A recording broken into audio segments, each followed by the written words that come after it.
In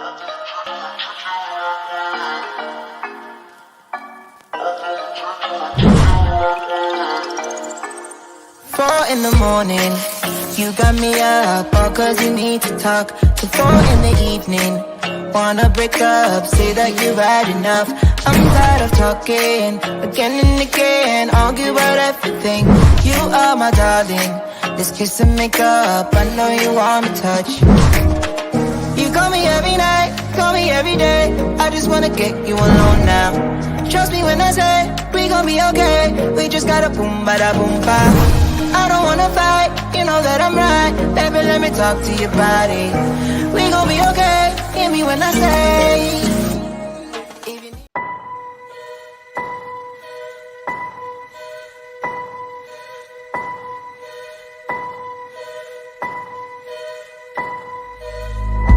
I don't think about you anymore, except perhaps from wedding.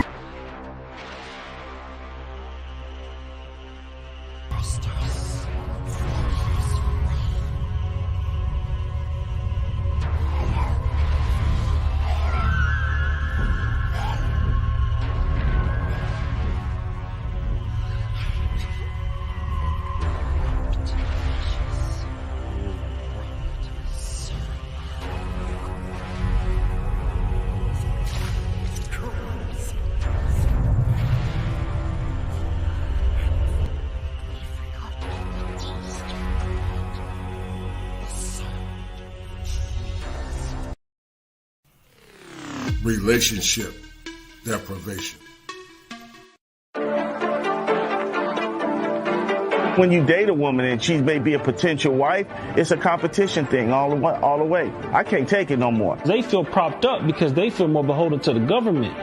And then their man comes second. That's why they figure that they're strong, independent, don't need no man because they have the government. Because the men are failing us, to be honest. Guys thinking about themselves and they'll think about you after you react. You don't hear anything about being good wives and all this other stuff. What you hear is you strong and you independent. You can do it on your own. You got black girl magic, black girl rock, but you ain't said nothing about black family. My mother is like what they consider to be the strong black woman. I feel like I projected that onto the guys that I dated. Ladies have no idea how stiff their competition really is. You have no clue how black men are viewed in the rest of the world. We are the #1 most sexually desired man on the face of this planet. They would call Jesus Dusty if he was here living in America because of the gross narcissism that a lot of our women have.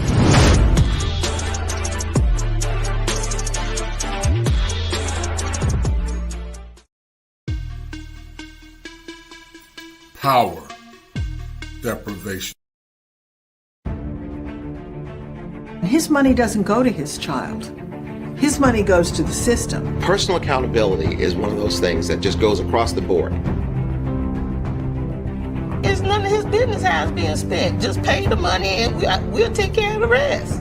I see why people walk away. I see why dads walk away, and it's the system. It's the system that's driving them away. I let her know I ain't got no money for no Jordans. You call your dad or do whatever you gotta do. You can get 2 pair a year, that's it. The non-custodial father has rights. So the mother just jumps up and say, you can't see your child, I can't go see the child. When he said that he was going to take all of my custodial rights away, I was literally devastated. The family court is one of the most dangerous courtroom, the most dangerous courtroom in the world. This makes it near impossible. I can't understand how most guys can even begin to approach the situation. When a woman gets pregnant, one of these basketball players, baseball players, wealthy guys, it's called a cash register. Because that's what that child is, it's a cash register.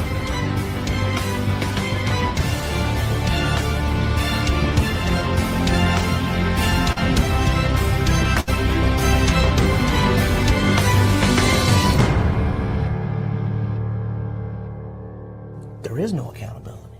You write that check or you go to jail.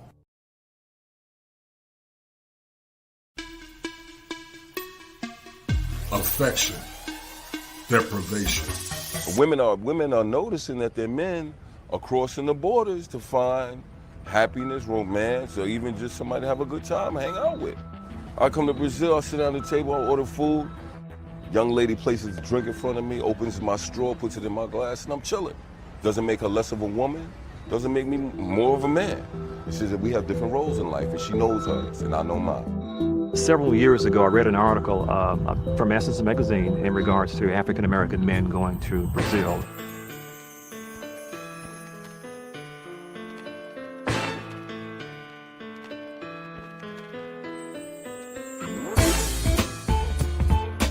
Been a number of articles since the Essence store.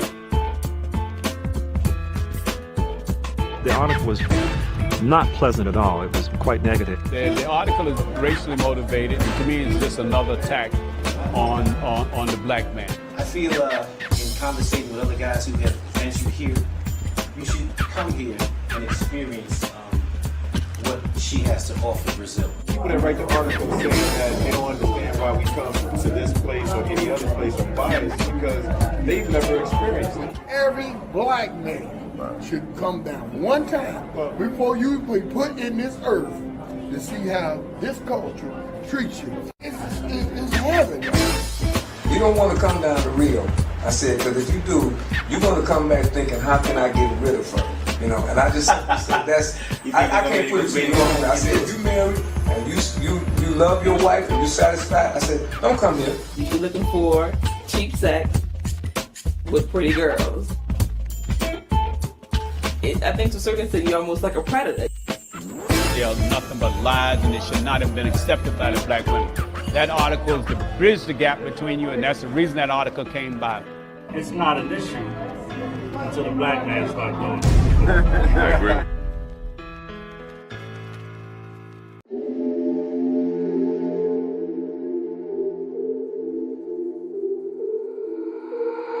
I got an itch in my palm. My girl, she know she the one. I put the ice on her hand. I put some ice on her arm. See me shining in the light. Know you found me in the dark. Talking how you wanna leave. Girl, you made this far. Taking trips overseas. No, I won't be long. We came up from the weeds. Now it's top floor. All these big gets on her wrist. VVS is on her neck. Make it spinning, I don't stress. When I make it stretch. Double back to back then. Down broke, now we rich. Spend it on her, let her spin. Down with me to the end. That my best friend. That my best friend. That my best friend. I'ma spend it on her, cause she all mine. Spend it on a challenge, cause she all mine. There for my first cake, then we hit 100K. $500,000 on the way, then $1 million on the way. Eating good full plates, eating good, say grace. Eat her up, get thanks. She got cake birthday. I can't waste no way, I can't waste no play. My girl, whoa, something like the baddest chick. My girl, whoa, came from the rags to rich. Hit the road running, I had to tell her I had to get it. She understood, but she spoiled, so when she get mad, she dip. All these big gets on her wrist, VVS is on her neck. Make it spinning, I don't stress. When I make it stretch. Double back to back then. Down broke, now we rich. Spend it on her, let her spin. Down with me to the end. That my best friend. That my best friend. That my best friend. I'ma spend it on her, cause she all mine. Spend it on a challenge, cause she all mine. All these big gets on her wrist, VVS is on her neck. Make it spinning, I don't stress. When I make it stretch. Double back to back then. Down broke, now we rich. Spend it on her, let her spin. Down with me to the end. That my best friend. That my best friend. That my best friend. I'ma spend it on her, cause she all mine. All these big gets on her wrist, VVS is on her neck. Make it spinning, I don't stress. Spend it on a challenge, cause she all mine. That my best friend. That my best friend. That my best friend.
make a woman earn the ring.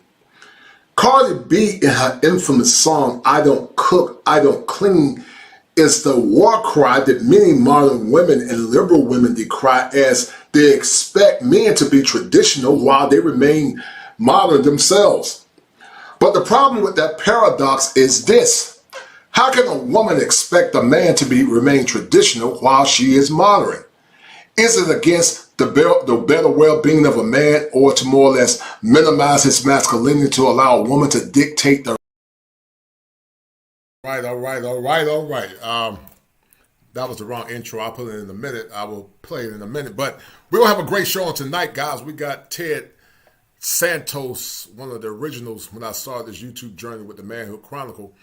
And also we got Author Blair Nash, as we talk about in this epic show, why must women earn the ring? Listen, as you guys know, many men are beginning to traverse abroad and go overseas to get women because they feel that modern women lack the soft skills and the mental dexterity to give men what they're looking for. And because of that, many men are saying, you know what, if I can't get my woman here in America, I'm going to go abroad. But the question remains, guys, as we look at this thing from a comprehensive perspective, why are so many men beginning to go abroad?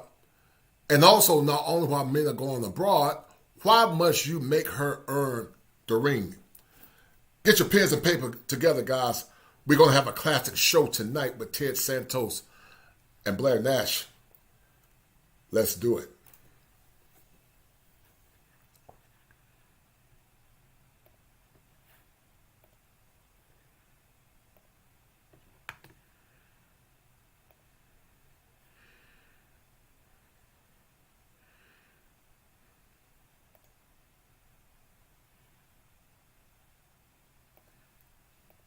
Hold tight, guys. Oh, I must have got the wrong thing. Hold tight, guys.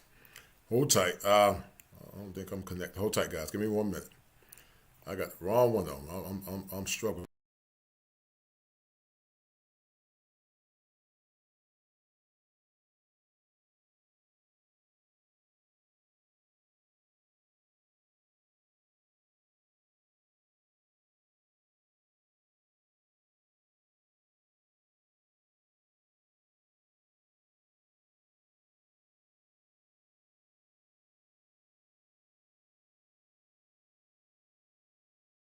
All right. Yeah, I'm struggling streaming tonight, man. But we got the men of the hour in the house, man. We got Ted Santos and Blair Nash, guys, and damn, I apologize, man.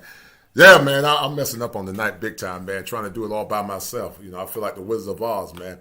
But we're gonna have a good show on tonight, guys. And before we start, I want you to introduce yourself, starting with Ted Santos. Who are you, and what value do you add to this conversation in these modern times? As so many are not ready to be wise for many modern men. And first, I want to say happy birthday to you, man.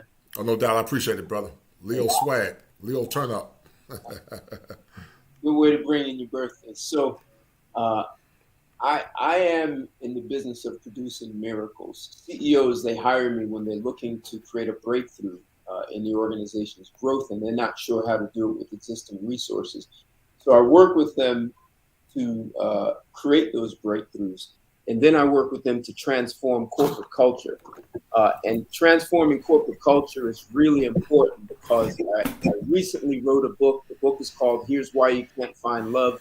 And the book is very much, it takes the reader on a journey of transformation on how people sabotage their relationships. And then I provide tools for how to create a great relationship. So I have worked with CEOs for the past 17, 18 years. And at some point in another life, I was a sales trainer working in the psychology of sales. So I have an enormous amount of experience in working with human behavior from a business and a personal perspective. So my book points that out. And I say that I have a perspective on relationships and love that's not commonly held by people. However, once I present it, it will make sense to people. And I'm popping off a couple. keep popping in and off, man. Since we're having some technicalities. But Blair, tell the audience who you are, brother, and what you add to the conversation, because you are a relationship coach and you were part of a very meritorious ceremony in the past. And the question remains is, why must she earn the ring? Because entitlement appears to be the death kill for many modern women. And so the question on tonight, Blair Nash, is why must she earn the ring?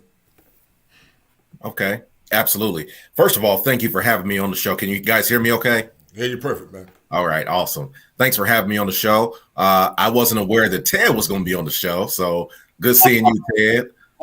For those of you who don't know, Ted and I have known each other for many, many years, and we actually did a podcast together, so really good seeing Ted. But yeah, I am a dating and relationship coach. I've been doing this for the better part of about 10 years now, and married individual. I have a few books out. If you're interested, you can go to my website, blairnashspeaks.com, and find out a little bit more about what I do. But essentially, what I just try to help men and women to transform out of some of the problems that they're having in relationships. You can go into, Facebook or anywhere at any time, and you can just see this gender war that's happening between us. And what I do is just kind of try to put some understanding into why it's there, give some very helpful, kind of some self tips to kind of help couples along and also individuals along as well. So I'm also a speaker and a matchmaker as well. So that's just a little bit about what I do. No doubt, man. Yeah, this is going to be a powerful show tonight, guys. And once again, minus the technicalities. But in the meantime, I want to send a special shout out to my man, Top Gun, and he is the #1 sponsor of this stream. And Top Gun, because of your meritorious offering, man, you are the #1 sponsor of this stream.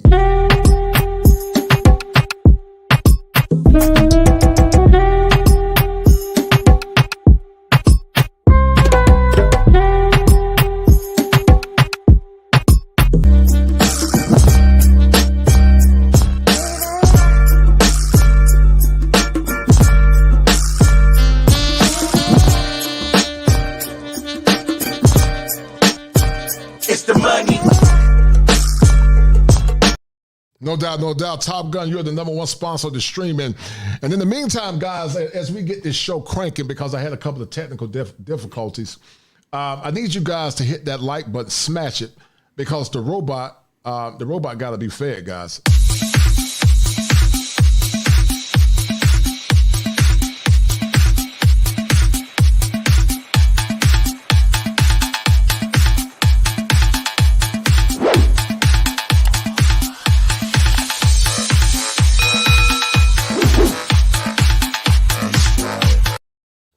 Now, Blair and Ted, you and I are Gen Xers. Ted is like a hybrid. He's a cusper. You got a little Gen X swag and a little bit of boomer swag. But I remember a time, Ted and Blair, where women were more marriage ready and marriage worthy. But men and women in the West have more or less become saboteurs of their own ignorance, to the point, if every woman got married today, at least 2 million would be without a husband. I want to ask you the question about Cardi B, because Cardi B said, I don't cook, I don't clean. And many men still marry women like Cardi B. They give their virtue and their value away to a woman that does not honor them and respect them as a man. What do you say about modern women that tell their men up front that they don't cook and they don't clean?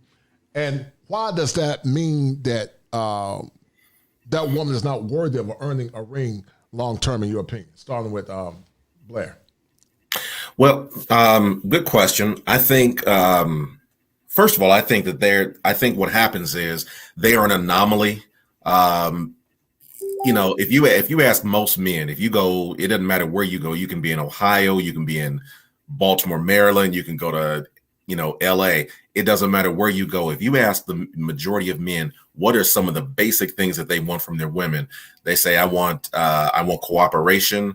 I want a woman who is reasonably fit, and I want a woman who actually is domesticated, someone who knows how to take care of home, someone who knows how to keep, the home clean, knows how to cook, et cetera, et cetera. So the idea that it is pushed by someone like Cardi B, who is known, who's, probably one of the world's, biggest rap artists.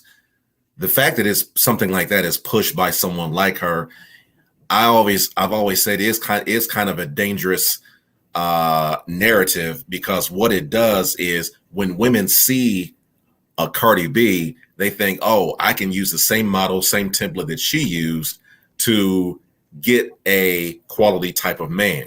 And that only works in very, very, very, very select instances. That is not the norm. Mm-hmm. And so the problem is that it gets pushed as the norm. And so you hear women and they hear the song, they hear the rap, and they sing it over and over, and they're like, oh yeah, that's how I'm going to be.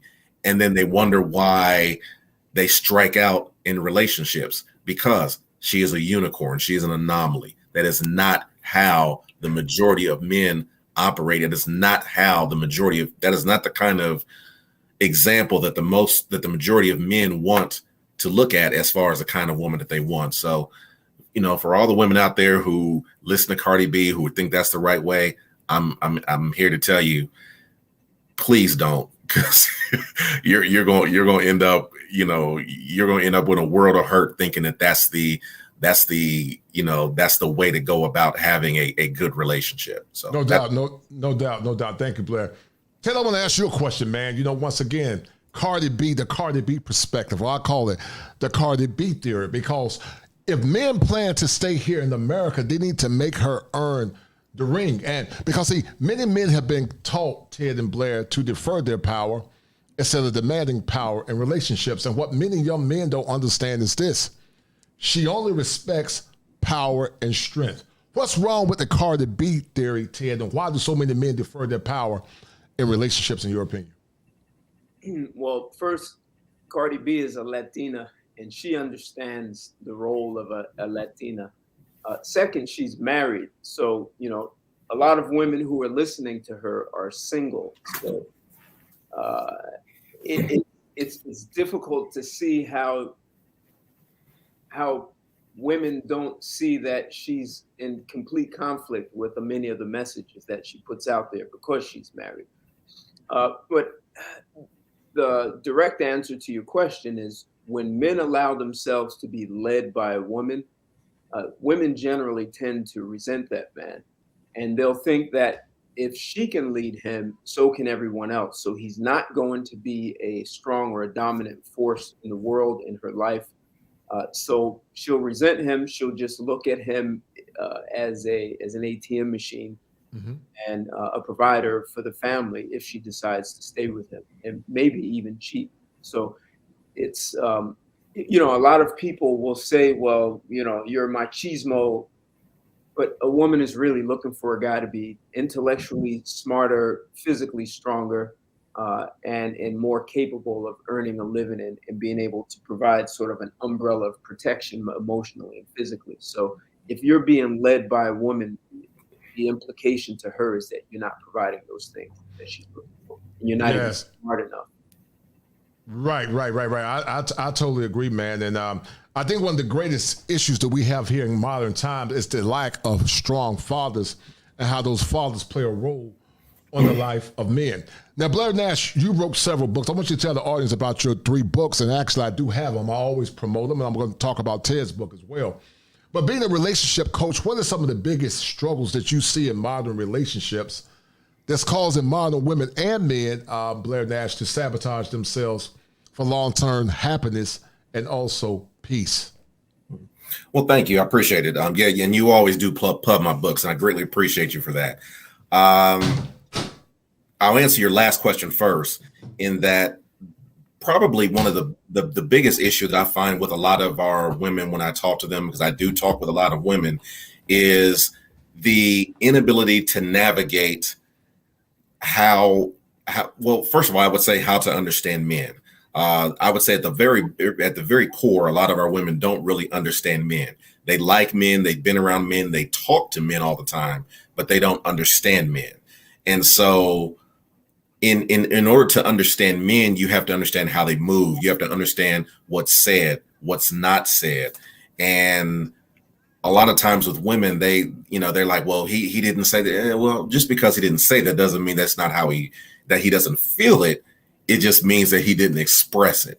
And you have to look for other telltale signs of, is his passion there, and is his energy and everything else there, other than just him saying it. And so one of the things that I find with a lot of women is they just don't understand how to navigate relationships.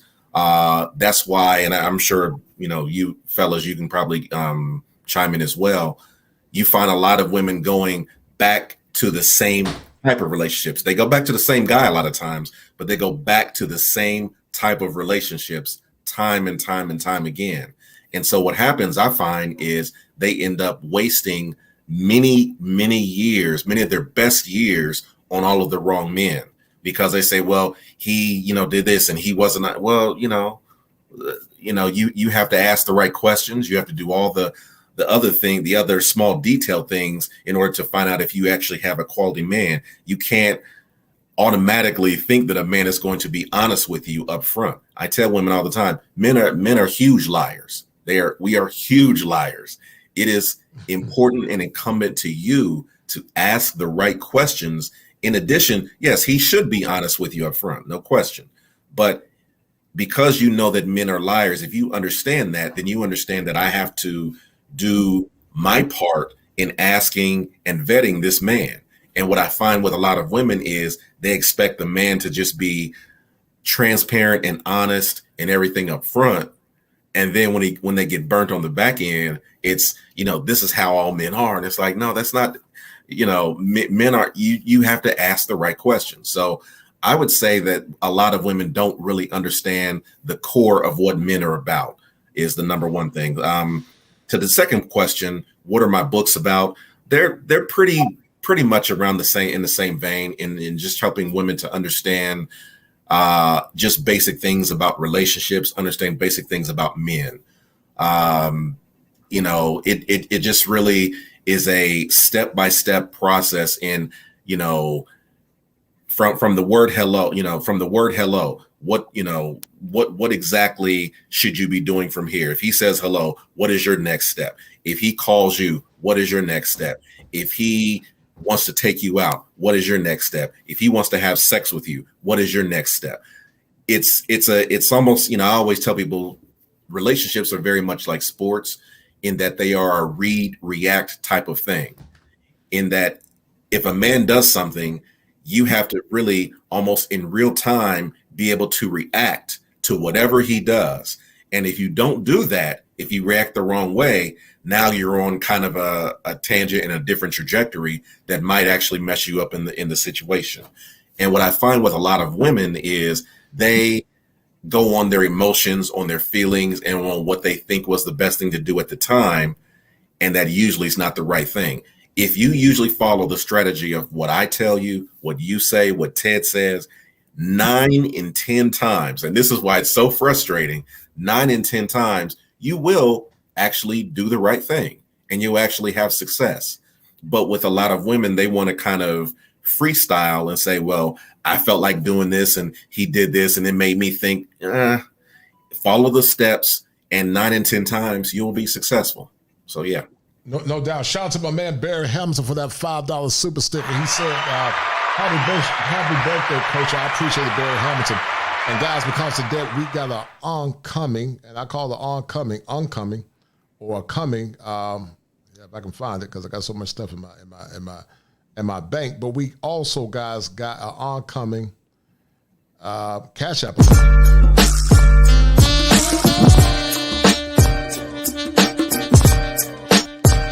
It's the money.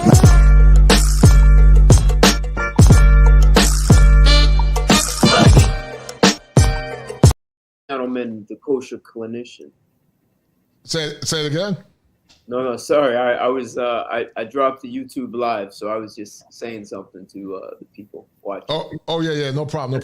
So guys, as we talk about why she must earn the ring, I want to go back and play the little intro, guys. Actually, I'll play it in a minute. But Ted, why must she earn the ring, and how does thot culture play a role in the delusion of so many women, in your opinion?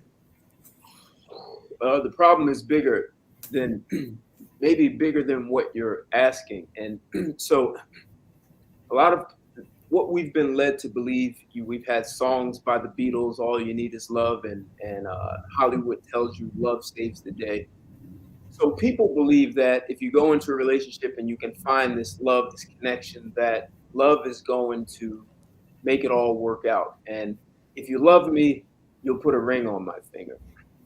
Well, I want to say that is the crude way. It's an absolute lie. People have been misled. So love does not create great relationships. Love is a byproduct of a great relationship, which means that you have to know how to create a great relationship. If you do not know how to create a great relationship, no one owes you. No one is obligated to give you love. As much as we hear people say everyone deserves love, that's not true either. Because if you are clueless, as some of the things Blair was just saying, if you're clueless how to interact, how to cooperate, how to be with a person in a relationship, how to play a role in making the relationship great, if you don't know how to do that, why would someone want to love you? So I think that's the bigger problem, is that too many people, and especially women, feel entitled to love, to ring, to a man's energy, to his the hardworking income that he makes. And she's never been taught, and even as an adult has no interest in understanding the role that she plays in a relationship to make it all work. So why would anyone put a ring in your finger if you are incompetent in a relationship? Yeah, that's the bigger problem. Right. I totally agree, Ted. And Blair Nash got a book called Love is a Beautiful Thing Until It's Not. Well, I want to parrot that and say that marriage is a beautiful thing until it's not.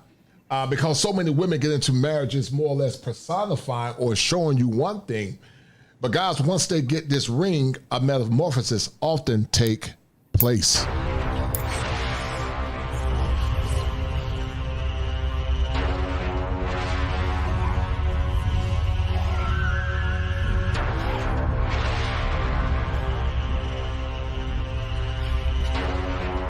Oh yeah, see Ted, Blair, you say that men lie, and they do, because men lie for sex, but women also lie for love and security. And they begin to go through a metamorphosis. It's called the bait and switch. Once they get the precious, which is the ring, many begin to show their true self. Now watch this. Yeah. Many would say, Blair, that you got to vet a woman, but I'm going to challenge that by saying you can never vet a woman 100%. You can vet her on surface, you can vet her in part, but you can never vet her in whole. That's man or woman. And many times because of that, many men go into relationships being very damaged or ignorant. And when they get in the relationship, Ted and Blair, they look like them old hound dogs, and sing that song by Patti LaBelle, I'm on my own. But also many times they're in sexist marriages, and this is what normally happens.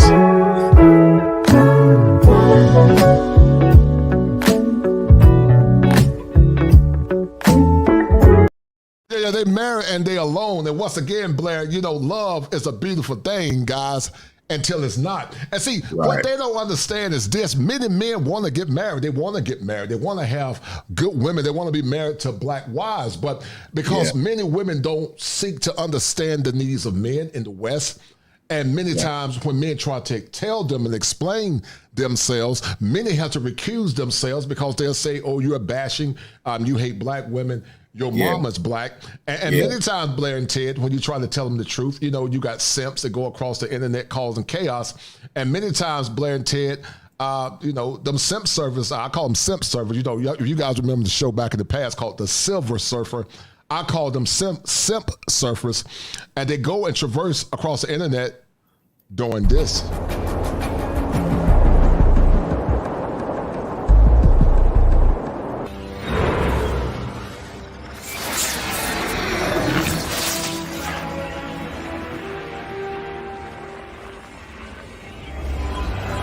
Why are you destroying our planet? I have no choice.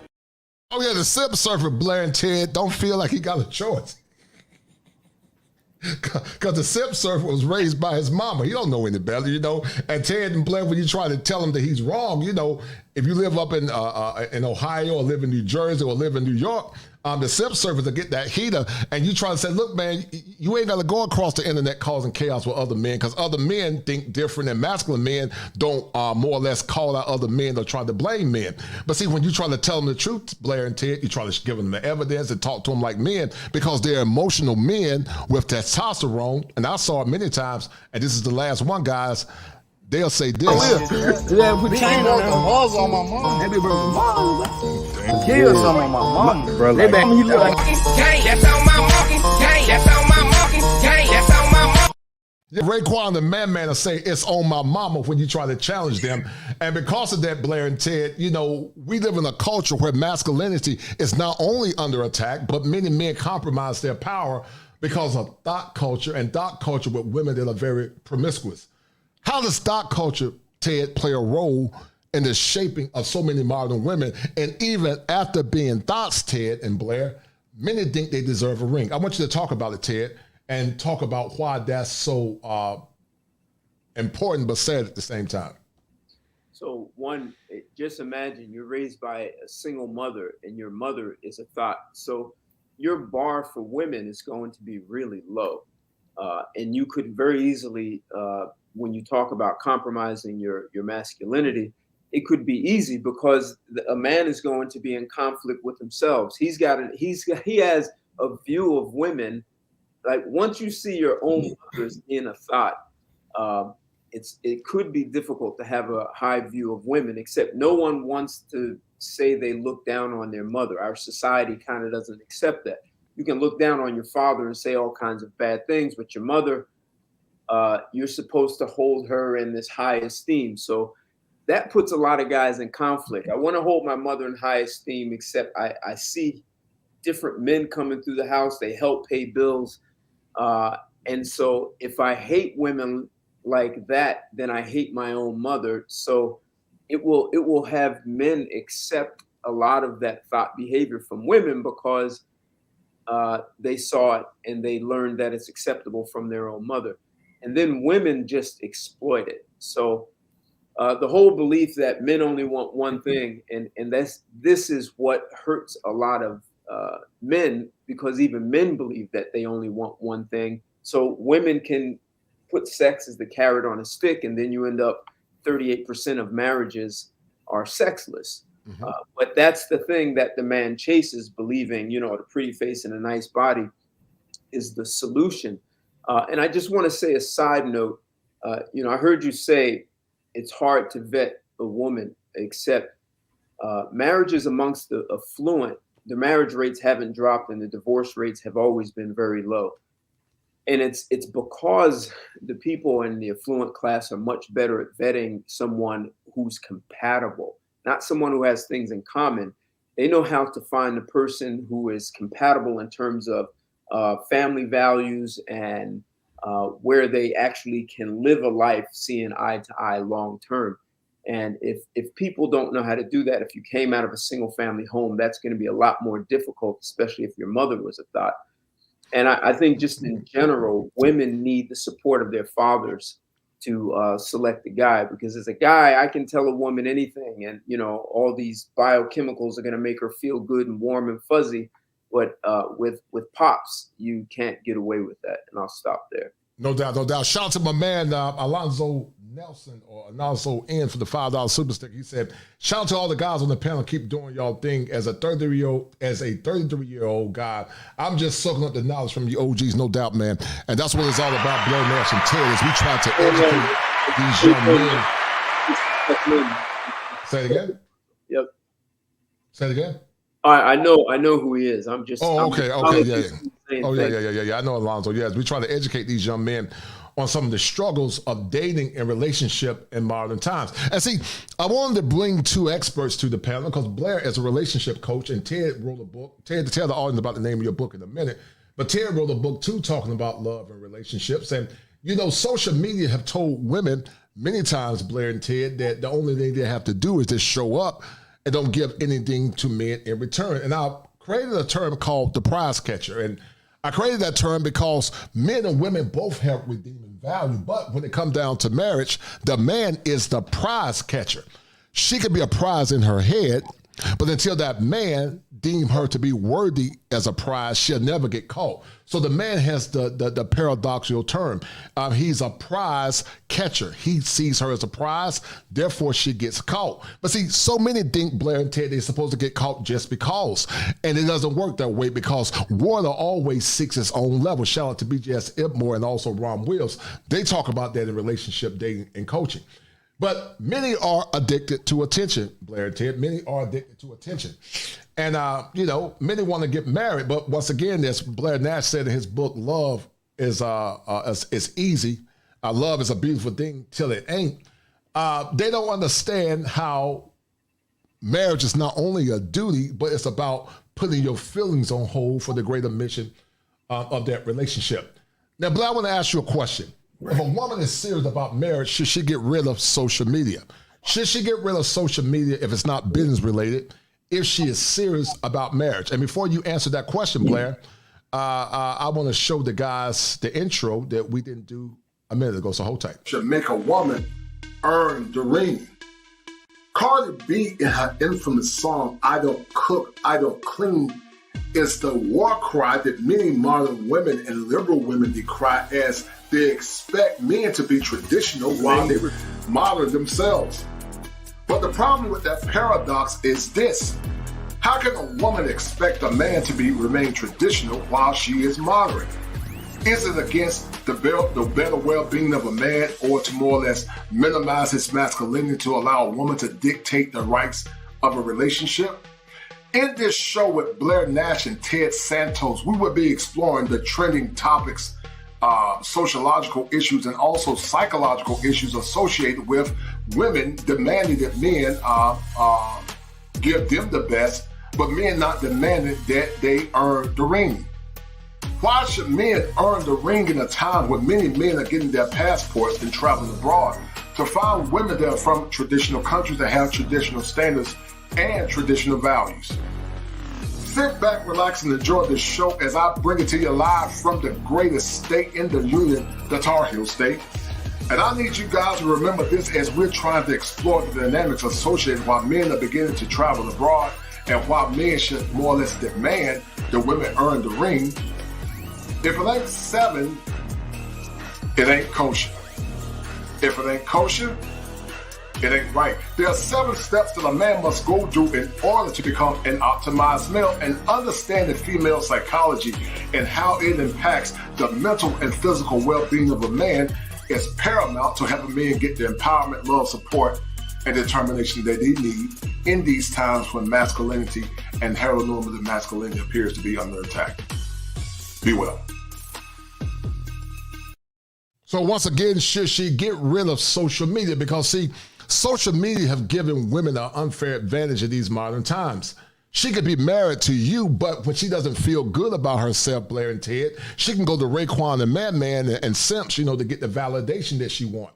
So starting with you, Blair, because you are a relationship coach, and you talk about Black money, sex, and relationships, and also he got a book called Illuminating the Minefields, Blair Nash Illuminating the Minefields, and it appears that in relationships that women could be illuminating the minefield with social media because it gives them more power than they really deserve. So how would you like to add to that, Blair? I'll hit on a couple things. Number one, as far as the social media aspect of it, I will say, I will straddle the fence with it and say, I think if you have a woman who is who's very balanced in her mindset, I don't see a problem with social media. People say, well, it gives women, women can have, kind of an avenue to meet other men, and men are going to be in their DMs and all this. Men were always after, women did what they did back in the 70s, 80s, 90s, long before social media. So if you have a woman who is just has her mind on right and everything, social media is not going to be a problem. I know plenty of women who have social media and they keep it in its perspective. They don't use it for a purpose of validating themselves. They don't use it in I'm a post a little cute picture with me in this, this tight dress and see if I can get my likes jumping off and everything. They don't use it in that aspect. So I don't think it's a problem with social media. Again, I think it's a problem with the caliber and pedigree of woman that you typically choose that actually presents a problem with social media. You mentioned something earlier about, women and marriage. And I have a saying that I say all the time in that, there's a lot of women who want to get married, but they don't want to be married. Mm-hmm. Getting married is the wedding and the pictures and all your friends around and, girl, my wedding date is July, something. And that's what, getting married is about. Being married is actually very customary and very kind of, and I hate to say this word, but it is very boring and very ordinary. Mm-hmm. I made a point to my wife a long time ago that, and you mentioned it just a moment ago, that marriage is about duty and about honor. Right. It's bigger than love. It's bigger than anything else, because there are going to be days that you wake up that you are not going to like your mate. There are days you're going to wake up and you're going to be like, I don't know what the hell I'm doing in this mug. This is bull. Mm-hmm. And you have to go past and beyond the fact of all the cuteness and, she's got a nice, I hope I'm not, she got a nice ass and all this other stuff. You got to go past all the other things. She makes a good spaghetti and that's why I like her. You have to go past all that other, minutia and say it is a duty and an honor to be married. So if this woman is being slick at the mouth, you have to remind yourself, and all of us men have been with a woman who's been slick at the mouth, and you say to yourself, I'm not going to put up with this too much longer. I'm not. Right. And you have to move past it and say it is a duty and an honor to be married. It has not anything to do with how you really feel about her. It is about the honor of being married. The last point I'll hit on is you mentioned about, you made a very good point about you can never, and I hope I'm paraphrasing, you said you can't really. You can never vet a woman 100%. What Ted was saying earlier is true. Family does help. But family doesn't know all her secrets. Family doesn't know what she was doing in college. They can give you that very surface knowledge about that woman, but you can never vet a woman 100%. And I'm going to challenge you, Blair, also on something. I think what you're saying about social media in theory is true. Some don't use it for that, but however, a time will come when they will use it for it. Watch this. Many women don't necessarily use social media to cheat, but many times they do. They use it for validation. Let's say if you and your woman your beautiful wife had an argument. She might not do nothing directly. I don't want to use your wife. I want to use somebody else. But let's say if a man's wife had an argument with her husband, and she might not do anything directly with that man. But if that man is telling her she's pretty, hey, beautiful, and she's not checking that's validation. If she doesn't check it, it's validation. So I would challenge that point by saying that social media can and does play a role in giving women power. I do agree with you that in theory, if the woman's head is on point, then she's fine. But overall, a lot of marriages, and the research is there to be pontificated, is that social media has caused a lot of relationships to fall apart because she has that power to connect with exes, boyfriends, and guys that she might like. Absolutely. And so cheating is just not a man having sex with a woman, but cheating also is talking to exes and sharing your thoughts and your pain with another man that's not your husband. Absolutely. The husband should be the person that not only pour into you, but you reflect his mission as a man. As I said before in the past, the sun, Blair, give life and light. The woman is the moon. Her job is to reflect the man because, see, women are very insular, meaning they receive, they have a vagina. The penis is a phallus. It's the giver of light, and light as it relates to the seed of man. But as the sun shines its light on the moon orbits around the sun, and the moon will reflect the image of the sun. A woman should reflect your mission, and she should reflect your purpose because, Blair, she was made for you. You weren't made for her. She was made for you. But see, so many want the ring, Blair. And what's happened, Blair, is led to a condition called taxation without representation. And I call it taxation without representation and the mental breaking of the American male. And so many men, Ted and Blair, have been broken because they have been mentally taxed by modern women, because many modern women don't understand the power of duty, because a woman that cannot control her feelings is not disciplined. It's not a woman that's ready for the office of marriage. A woman that can control her feelings for the sake of pleasing her husband is a woman that's ready for marriage. That's why 70 to 90% of marriages end in divorce, because she say, I don't love him anymore. So you're gonna leave your husband based on something that's mercurial, like love. Love is very mercurial.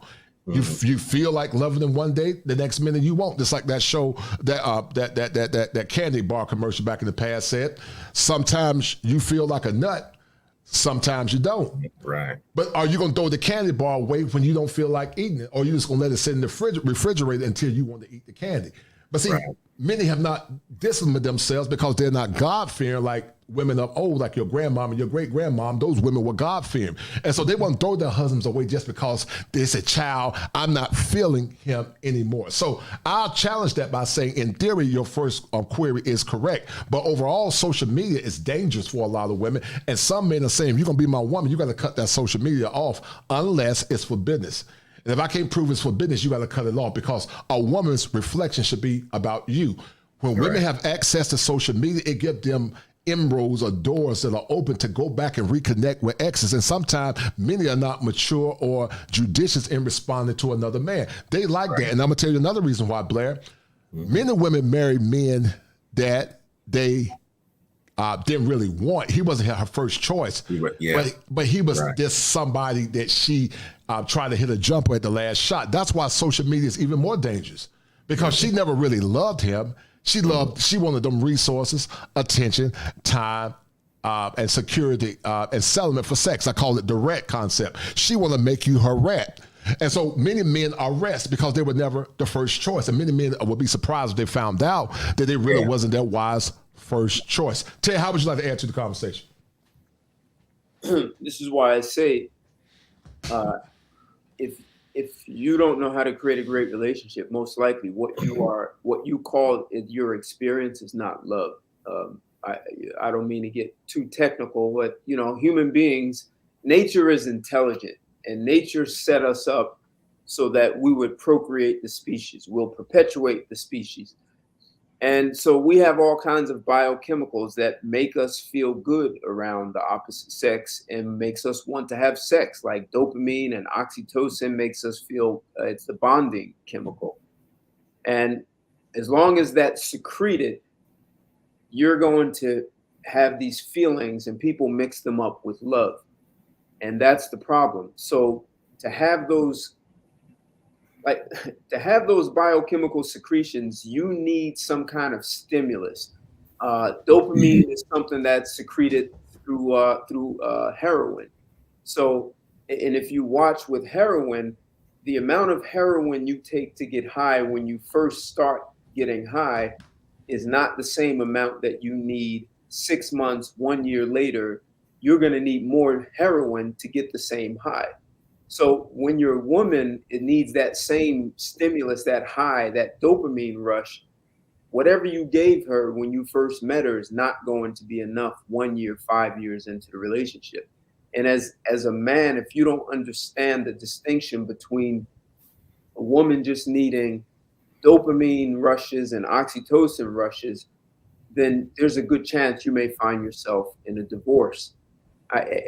We use love too loosely. Right? I feel comfortable. I feel good around you. But if a woman knows how, if she knows how to actively engage you as a man to create a great relationship, she's now going to have a vested interest. She now has an investment in that relationship from her own efforts. And if she's not doing that, if she's depending on great sex, a nice body, and a pretty face, and that's enough to reel you in, she can walk whenever she wants, because she's not invested in that relationship the way you are. Yeah, I totally agree. Shout out to my man Charles Keys Sr. for the $5 super sticker. He said, "Oh geez, SSI will pay your Rio kids $1,800 a month." He said, get your passport, no doubt. Many are beginning to travel abroad. Shout out to Blair for his beautiful wife. But many men are saying, I can't find my wife here in America. And so, Blair, you know what I'm talking about.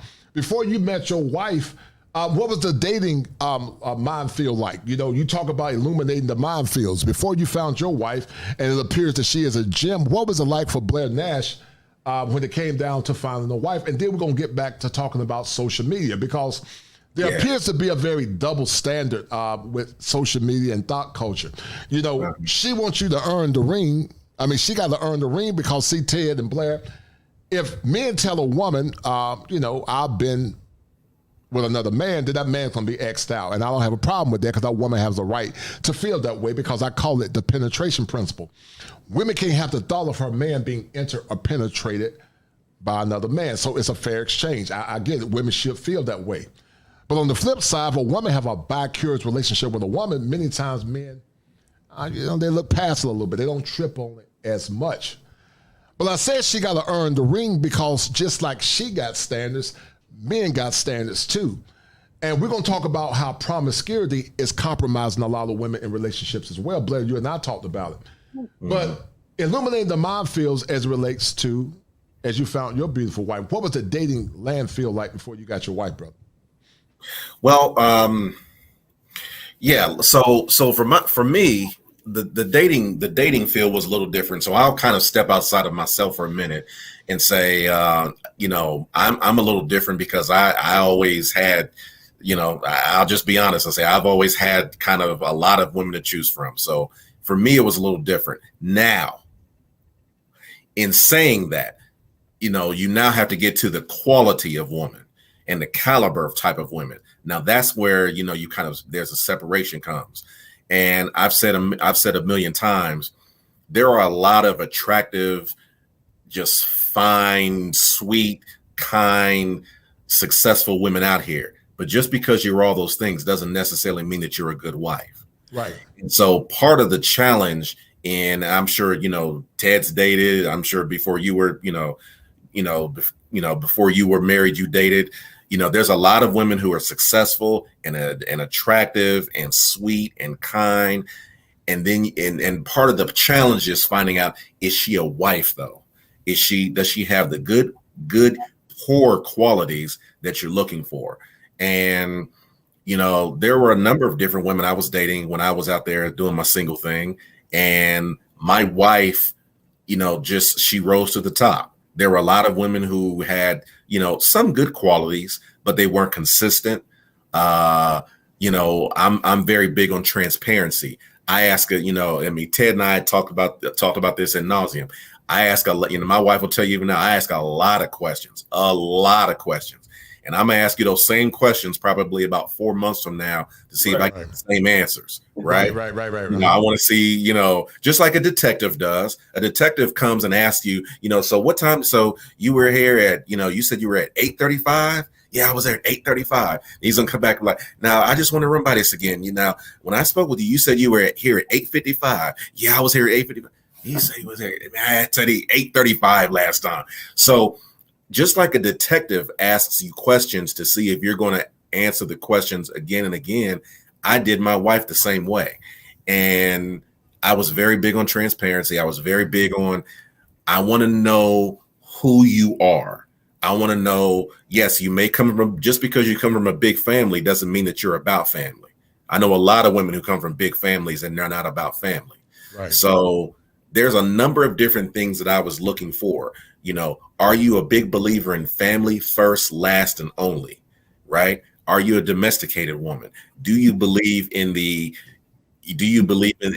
tribal effect? Do you believe that, you know, it is about, you know, building a you know, a family step by step by step? If you don't believe these things, I'm not the guy for you. There's a lot of guys that you can probably go around and, you know, jet set around the country with, and you're going to do this for a couple of years, and then it's going to burn out, and then you'll meet another guy and it's going to burn out, and you're going to do this until you're 40 and 50 and 55 and 60. And that's how you see a lot of women do a lot of their dating relationships. So going back to the beginning question, I asked a lot of just very basic questions of my wife. to kind of get a feel of where her mind was. I asked about her friendships. I asked about the guys, the men that she's dated. And again, like I said, I asked her the same question. I didn't tell her I was going to do this, but I asked her the same question like 7-8 months down the road, right? In a different way, because I want to know, are you really, are you really who you say you are? Right. So it was very imperative that everything lined up and that I was getting the exact same answers all the time, and that her behaviors were showing that all the time as well. And I'm going to say this, and I'll be quiet. You mentioned earlier about a lot of men don't really get into marriages because they feel, well, it's kind of a gamble. And I've always said it's a calculated risk. You are never going to your point, you're never going to 100% know everything about the woman or the man that you're dating. It is calculated risk. You take all the information, all the data that you've compiled over however many, whether it's 3 months, 6 months, a year, 2 years, you take all the data and you sit there and you just kind of analyze it, right? Right. Based upon everything that I have, all the questions that I have, all the consistency that I have or have not seen, I'm going to make a calculated risk based on what I have.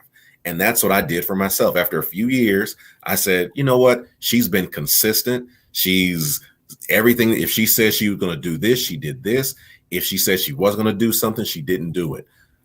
I feel that this is a good investment. It's just like the stock market.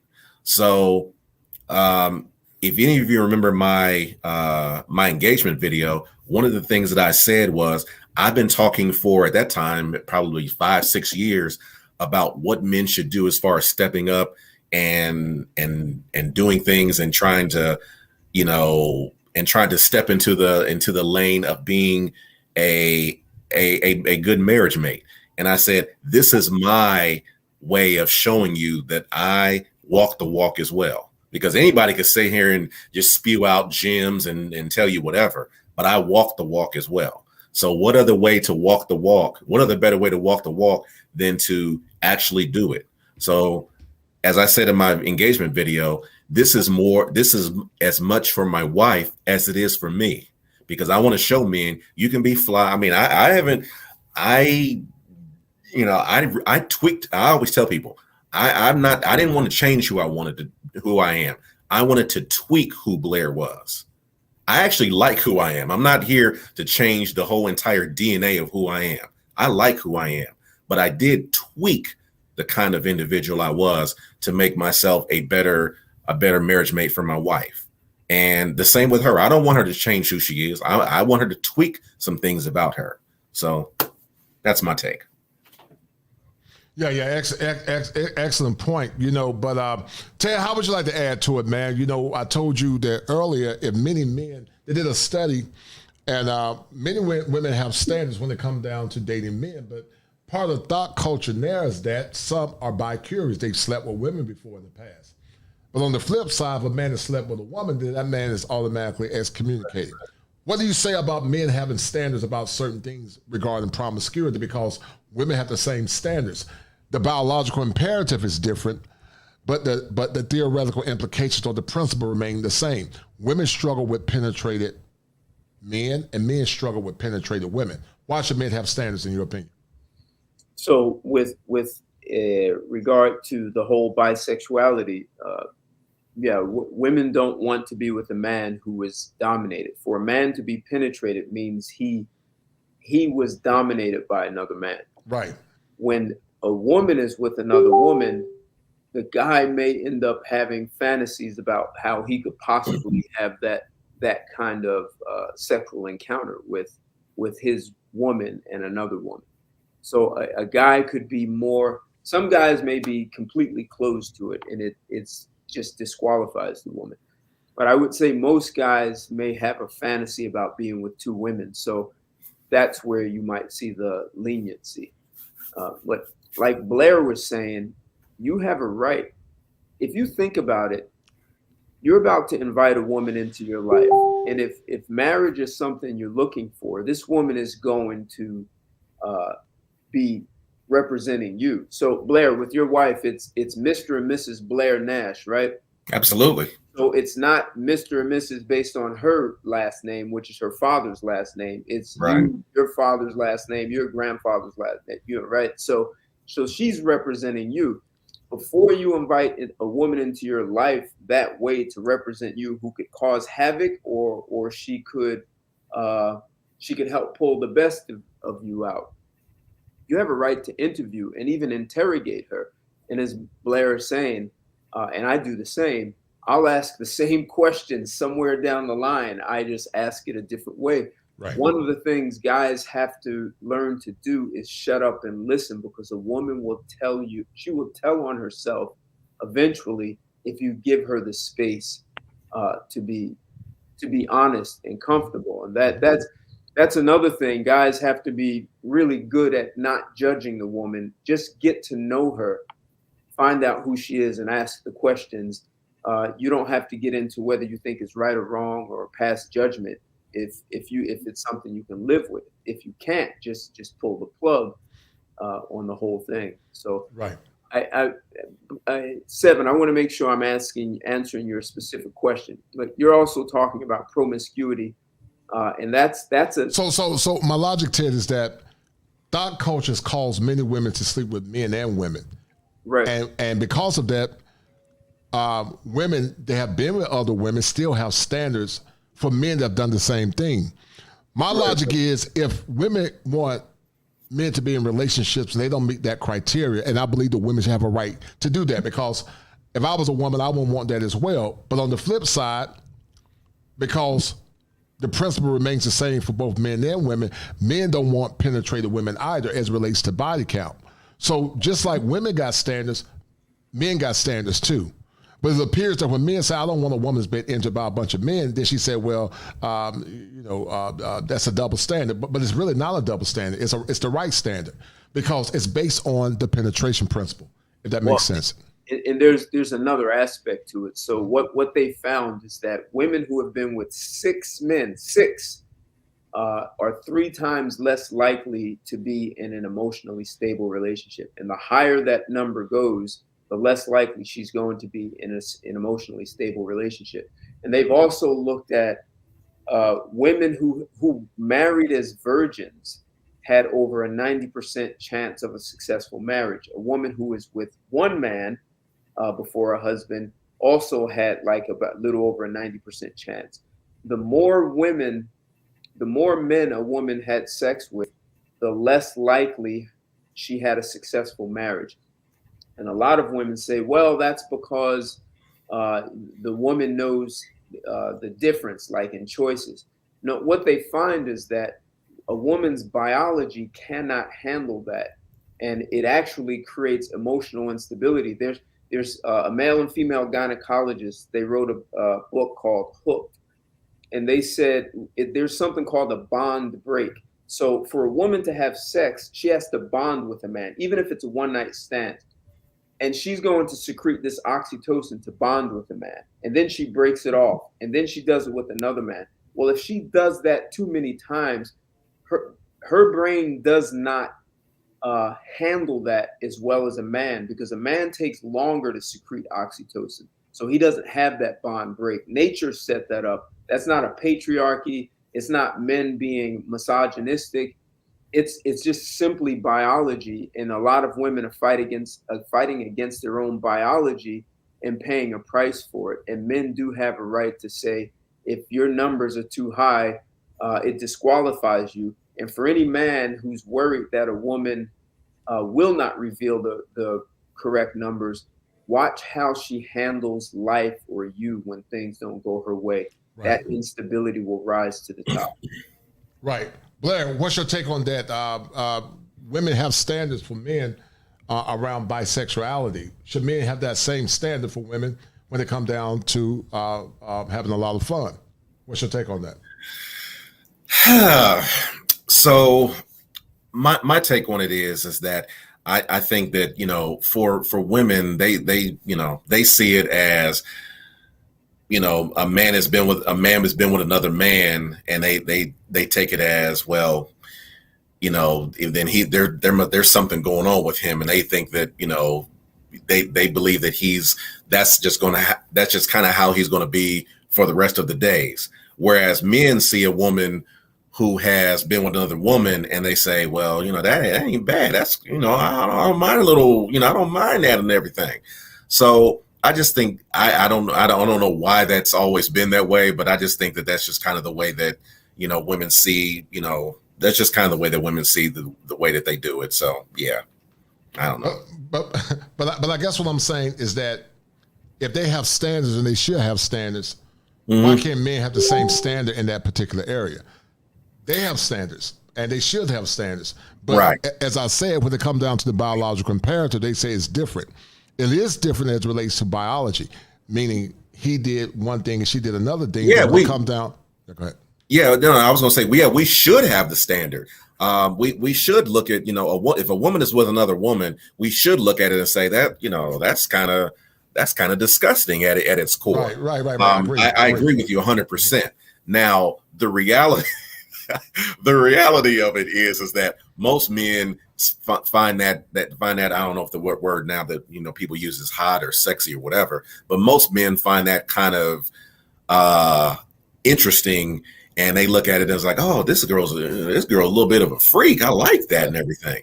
So like I said, Well, okay, I think men could get past that if she's pretty and sexy, and men can get past it a little better. I don't know. I'll probably struggle with it a little bit, but it won't be a necessary deal breaker. But I think I would struggle with it initially. Unless she was, you saying she looked like Shirley Hemphill, he ain't gonna be down with it. Oh, hell no. If she was an exceptional woman, and she told me why, I might. I don't like it because I think the same standard should be applied to men, men and women both equally. But women have standards that they want when it comes down to men, and they want men to have. They want the ring, so okay, that's fine. If you want the pressures or the ring, then that man got to set standards that's gonna cause you to do what you need to do to get that ring. Ted, we talked about the dopamine rush. Attention is a dopamine rush for a lot of women. Blair, you see it all the time on social media, on your page, Safe House 2.0.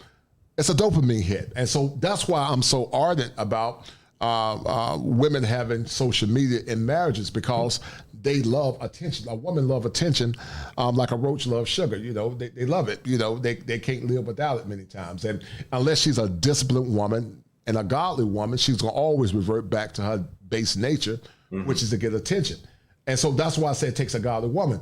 But all this attention, Ted, has made average women think that they're better than what they really are. And because of that, Blair and Ted, it's caused a lot of men to say, you know what, damn, I can't get a break. And it's caused a lot of men, as it relates to relationships, guys, to become frustrated. When you date a woman and she may be a potential wife, it's a competition thing all the way. I can't take it no more. They feel propped up because they feel more beholden to the government. And then their man comes second. That's why they figure that they're strong, independent, don't need no man, because they have the government. Because the men are failing us, to be honest. Guys thinking about themselves, and they'll think about you after you react. You don't hear anything about being good wives and all the other stuff. What you hear is you strong and you independent. You can do it on your own.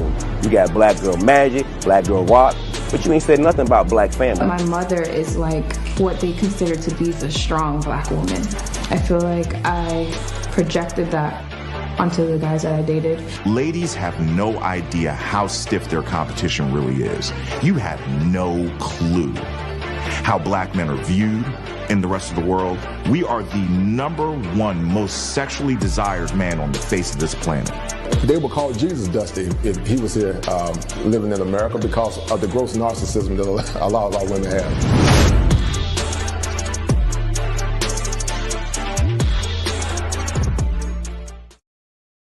They would call Jesus Dusty, Blair and Ted, because so many women have narcissistic traits in America, and many men are frustrated. That's why I'm so serious about men saying, if you want to be my wife, you got to cut that social media off. Now, some are going to say, Blair, you're controlling me. You're just controlling. Now I'm going to challenge you and Ted, because this is what I believe. Men should have righteous control in a relationship. I'm going to say it again. Righteous control, not unrighteous control. Because just like in clinical science, they use what's called control groups. You ever heard your grandma say, you need to go control that child? Back in the past, that man might say, you need to control your woman. Because see, now women are out of control. They dress very provocative and let other men see what should be only relegated for their husband. So men should have healthy control in relationships. What's your take on that, Ted, and then Blair? So, yes. And when women do say, well, you're controlling, I actually don't care when they say that. That's more of a way to get a guy to lower his standards. But in reality, I would say most women would, unless they have never had a man in the house like their father, they've never seen that, they would see that as a way that a man expresses his care. He cares how you're seen in the world. Yeah, you represent me, but you also represent yourself. So a man who is, we've been called controlling, and that is the whole, women's movement of saying a man wants to control. He's going to force you to change your last name. He's going to force you to do this and put you in the bedroom and the kitchen. Women have had their heads filled with that, so that they're afraid of a man standing for something. But I think that women in the long run will respect that much more than a guy who just lowers the bar and instead will do whatever you want to do. So if she says that you're controlling, stand your ground and hold it. I mean, as long as you are looking for what's in the best interest of all. Right, Blair, what do you say, man? Should men have healthy control in relationships? Yes, they should. And, I as Ted was sitting there talking, I was just kind of thinking to myself, we've been bamboozled. Yes, sir. And I'll say it, and I'll tell you why. Women tend to cherry pick when they decide that they want to use men from back in the day as either good or bad. Yes, sir. Yes, sir. I was sitting there thinking about it just as Ted was talking. If you talk about men, and it's like the men nowadays, they so emotional, and they don't know how to fix nothing, and men back in the day, they used to be able to do this, right? You hear that all the time, right? Yes, sir. But then at the same time, they'll say, well, the reason I don't like marriage or anything is because men back in the day were so oppressive, and they were so mean and everything. And it's like, whoa, time out. Were these men awful men, or were they good men? Because you can't you can't cherry pick and say they were good men when you want a good argument, and you got to choose a side. Either men back then were awful men, and they were drug users, and they had multiple families, and they were abusive, and they were all these things, or the men back then pretty much walked on water. They knew how to fix everything. They were family men, et cetera, et cetera, et cetera. So if they were all these things, if they were good family men and they were wholesome, and you want a man like your daddy, then you can't use this whole oppressive mindset and this oppressive model that women have used for so long as to say that why they don't want to be wives. So, yeah, I think that, we've been bamboozled, because women have been able to use against us both sides of an argument. They use men and say that they were awful men when they want to talk about why they don't want to be married. But when they say, well, look at how men are today, they sorry, and they this and they that, they automatically put men on a pedestal and talk about those men back then. So, yeah, we've been bamboozled. Yeah, I totally agree. Shout out to my man Tim Howard for that $5 super sticker. No comments. I appreciate it, Tim Howard. Thank you, sir. And guys, if you have not donated to the channel, donate to Cash App $7 Smalls. for Cash Apps. If you want a non-diagnostic consultation, come see me at kosherclinician@gmail.com. I do non-diagnostic consultations to help you understand the parameters around the pathologies that you're dealing with. As a licensed clinical therapist, my job is to try to empower men to get the best outcomes that they can get in modern times, and then help them to understand how thinking errors are permitting them from getting the relationships they want in these modern times. But Ted, how would you like to answer that conversation about question I asked Blair? Go ahead, brother. What Blair said, it's actually funny. And I think this is where men need to start standing for what they say manhood is about. For decades, women have defined manhood. So they've done what Blair said. They take, well, the men in the past were strong and they were manly men. And then they said, when, as Blair says, when it's not convenient for that, when they want you to drop that, well, you're being controlling and you're trying to dominate me and you just want me in the kitchen and the bedroom. Men have to learn to just ignore all of that and take a stand for what they say their manhood is. Because as if you don't do that, then you will allow a woman to dictate to you how to behave.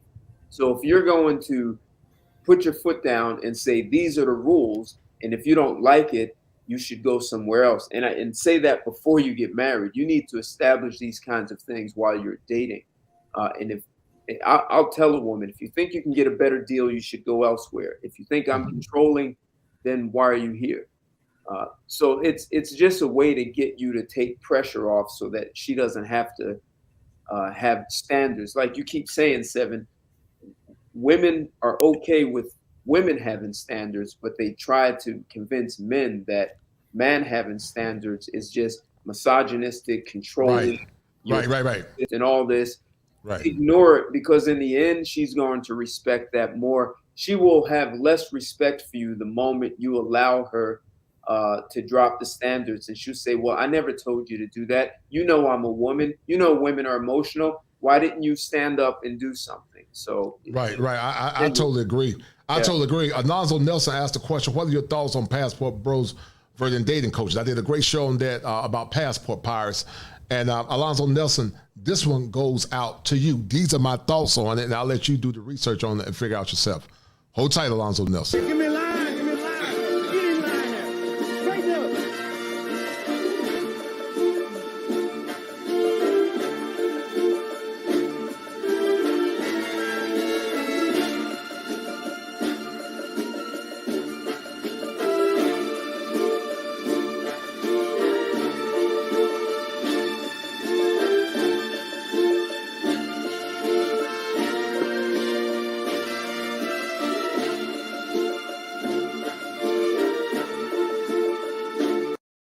Yeah, that's my thoughts on the William Graves. My thoughts is that men should live their lives on their own terms, and they should not let other men tell them what to do with their body, their lives, their mind, or anything else. If she can say my body, my choice, he should say my penis, my passport, my choice. I believe that men and women both should have the right to self-determination, because the sociological world has been a minefield, Blair Nash, because you talk about it, illuminate the battlefield. While Black relations and Black culture are being challenged, along with strategies and solutions. Now, one of the issues with illuminating the battlefield, go check out Blair Nash, and we're going to talk about Ted book in a minute, it's unjust unjust marriage laws. Many men are saying that calculated risk, Blair, that you're talking about might not be worth it, because based on what these people are saying, as I said earlier, many men are getting their passports because they say they want a better quality of woman. My man, A Peaceful Life, talk about a term called relationship capitalism, and it basically posits this. A man should use the same metrics as it relates to capitalism to get a woman, as it relates to getting goods and services, just like a man should use relationship capitalism to get the kind of woman that he wants. Because based on the sociological landscape, guys, many women in modern times are more or less posits a condition called relationship inflation. It's led to inflated egos. It's led to women thinking they deserve better when they're not worth that. Some have had a lot of men. They had a lot of fun, 50 to 100 men, some of them. They got kids by Raekwon, Man, Shermike, and Day Day in them. They got a bunch of debt. They're not wife. They're not wife ready, Blair. They don't know how to treat you as a man. And because of that, many guys are saying because of the illuminating the battlefield, guys, they're saying that marriage in modern times in America is not worth it. It's a calculated risk. And thank God, Blair, you're doing well. But some guys are saying, you know, many times when it comes down to marriage, many times, guys, after she get that ring, this is what she does.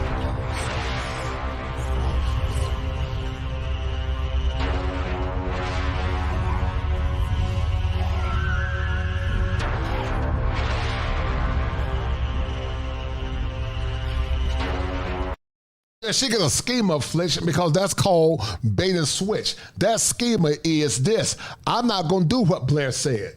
Now she get an affliction that's based on fear. So she's going through what's called a neuroses, but sometimes a psychosis. Because now she's saying that, you know what, I lied to Blair to get in this relationship, and now I'm having a schizoid effect where she's splitting because she can't maintain that lie. You talked about it earlier. You keep questioning her in many ways because many of them do bait and switch. You talked about men lying. Well, men do lie, but women lie too. Women lie when it comes down to getting in relationships. Men lie love for the possibility of sex. They both lie. They both can be manipulative and also very exploitative. But Blair and Ted, based on sociological inquiry, unjust marriage law, paternity fraud, a visceral hatred of men and masculinity, fatherlessness. What's your take on the sociological landscape as it relates to dating and relationships? And before you answer that question, guys, I want to show you guys a little clip. I want you to get your pen to paper out and think about it. Let it marinate a little bit. I'm not going to show the whole clip. But men got it bad. What say you? It's a hard thing to admit, but it's understandable why they would choose to go their own way. And that's what's scary, is there's actually a rational reason why they would do that. Men going their own way. And you can think what you want about it, but this is a really big problem for women, for us, for our future, for families, for you to find a partner. If a population of good men are walking away because they're fed up with women. If you're being told all your life that you are bad and wrong just for being a man, and that you have toxic masculinity for being a man, and that, you know, women, there's this famous expression that, you know, a woman needs a man just like a fish needs a bicycle. And that men are basically useless. And that men are terrible, and that, you know, women are superior. In our society, it's very callous towards men. The only message most men hear in the world is that they're a bumbling buffoon. The TV shows are full of idiot men. Commercials show men as buffoons. The society is against them. All they hear about is what idiots men are. It's the mass of women that are taking over the culture and representing women. They're loud. They're mean. They say they want equality. Why are they not protesting in the streets for the changing the laws for alimony or child support or child custody? Because they don't want equality. They want superiority. The male gender has more of a slave state, and it's because men are now subjugated to the law and to women, and nobody really believes it, except the men who go through, say, the court. But most men think that they're exempt from that until they end up in a bad situation. So for a lot of the men, and a lot of them have gotten screwed over in terrible relationships and divorces and gotten their kids taken away from them. So it's an understandable response. In the United States of America, as a man, you can't speak up. I think most women tend to be very, I'm stereotyping, but they tend to be more collectivist. They tend to sort of be more in that socialist mindset. So I don't know that you're going to see a huge change. I think the change will have to come from men. All right, Blair and Ted, men are saying they got it bad, and based on sociological issues with law, I would say that the laws for men is unjust. I would say that modern marriages in modern times, because of the laws, it's not a fair deal for men. Starting with Blair, what do you say about that? And then going to Ted. So, yeah, the marriage laws are very slanted towards in favor of women. Women know this, and I've said a number of times that women are going to have to lead the charge if they want to see the changes. If they want to see marriage rates start to spike and kind of start to go back up, then they're going to have to lead the charge in making those changes. It really cannot come from men. It could come from men, but I think it's going to have more of a profound effect if it comes from women. If you have a decent amount of women who say, you know what, men, by proxy and large, are not marrying women at the rates that they used to. We need to do something about this. And they petition the courts and do whatever is necessary to say, we need to, I don't believe that there's ever going to be a level of parity where there's going to be a 50-50, but if we can get it back to like something where at least men have a fighting chance in the judicial system, because if not, men are going to keep falling back more and more and more. I mean, we see the signs of it. We've seen it now for decades. You mentioned about, men, I mentioned about men being liars, and you say women lie too. And there's an old saying I'm sure all of us have heard from Chris Rock that said, men lie the most, women tell the biggest lies. In that, men, our lies are, I ain't hit that. I didn't do that. I didn't sleep with that chick or whatever. Right, that's men's lie. Whereas women's lies are more profound, more, sinister. And they may not be as, they don't lie as often as men, but their lies, cut to the core. Right. So, but yeah, as far as the laws being the way that they are definitely slanted. I definitely understand where men have taken marriage off the table and said, you know what, I'm not going to be married. I'm not going to put I'm not going to put myself in the chopping block, for her to 3, 4, 5, 10 years down the road, out of nowhere, just say, this ain't working out for no reason, and just kind of sabotage the marriage. There are a lot, and I mean a lot of women who do that. So yes, you do take a very calculated risk in dealing with a woman, in understanding that women do that all the time. I know personal friends who have been married and everything is seeming fine. And I'm like, what happened? What do you mean? And like, man, she just one day, decided she didn't want to be married one day and everything. Right. It's just terrible. So, to the guys who decide that they want to excommunicate themselves from ever being married, I definitely get it. I totally do. Because this country that we live in has very draconian laws as it relates to marriage and whether it's marriage, whether it's child support, whether it's the kids, anything that's related to how men benefit post-marriage, it doesn't benefit us. So it doesn't benefit us. And it started with no-fault divorce. It started with laws like paternity court. I had Carnell Smith on the show last Saturday, and a myriad of other things. She got to earn the ring, Ted Santos. Ted, what we're going to do, because Blair got to go at 9:50. I got a lot of questions. This show is very comprehensive. If you guys can answer the questions under about 2 minutes per question, that'll be great. You trying to say I'm long-winded? Is that what you're trying to say? Oh, no. You say you got to go, and I want to make sure you answer all the questions. But Ted, unjust marriage laws in 2 minutes. Why should men why should men demand that she earn the ring? Because some will argue if they want to get married, then they would say, take your ass up to the court and start protesting and demanding that they change the laws for men. What say you? Well, I don't know if you guys knew, at one time, if there was a divorce, it didn't matter who filed the divorce. The children automatically went to the father. So who changed the laws? So if you had a divorce in the 1800s, your children went to the father. That is the way it went down. Right, that's true. So who changed the laws? If you understand that the laws, yeah, Blair, I see your eyes, right? So I never knew that. Wow. Most people don't. If you understand that, then you understand that the laws have been changed multiple times. They can be changed again.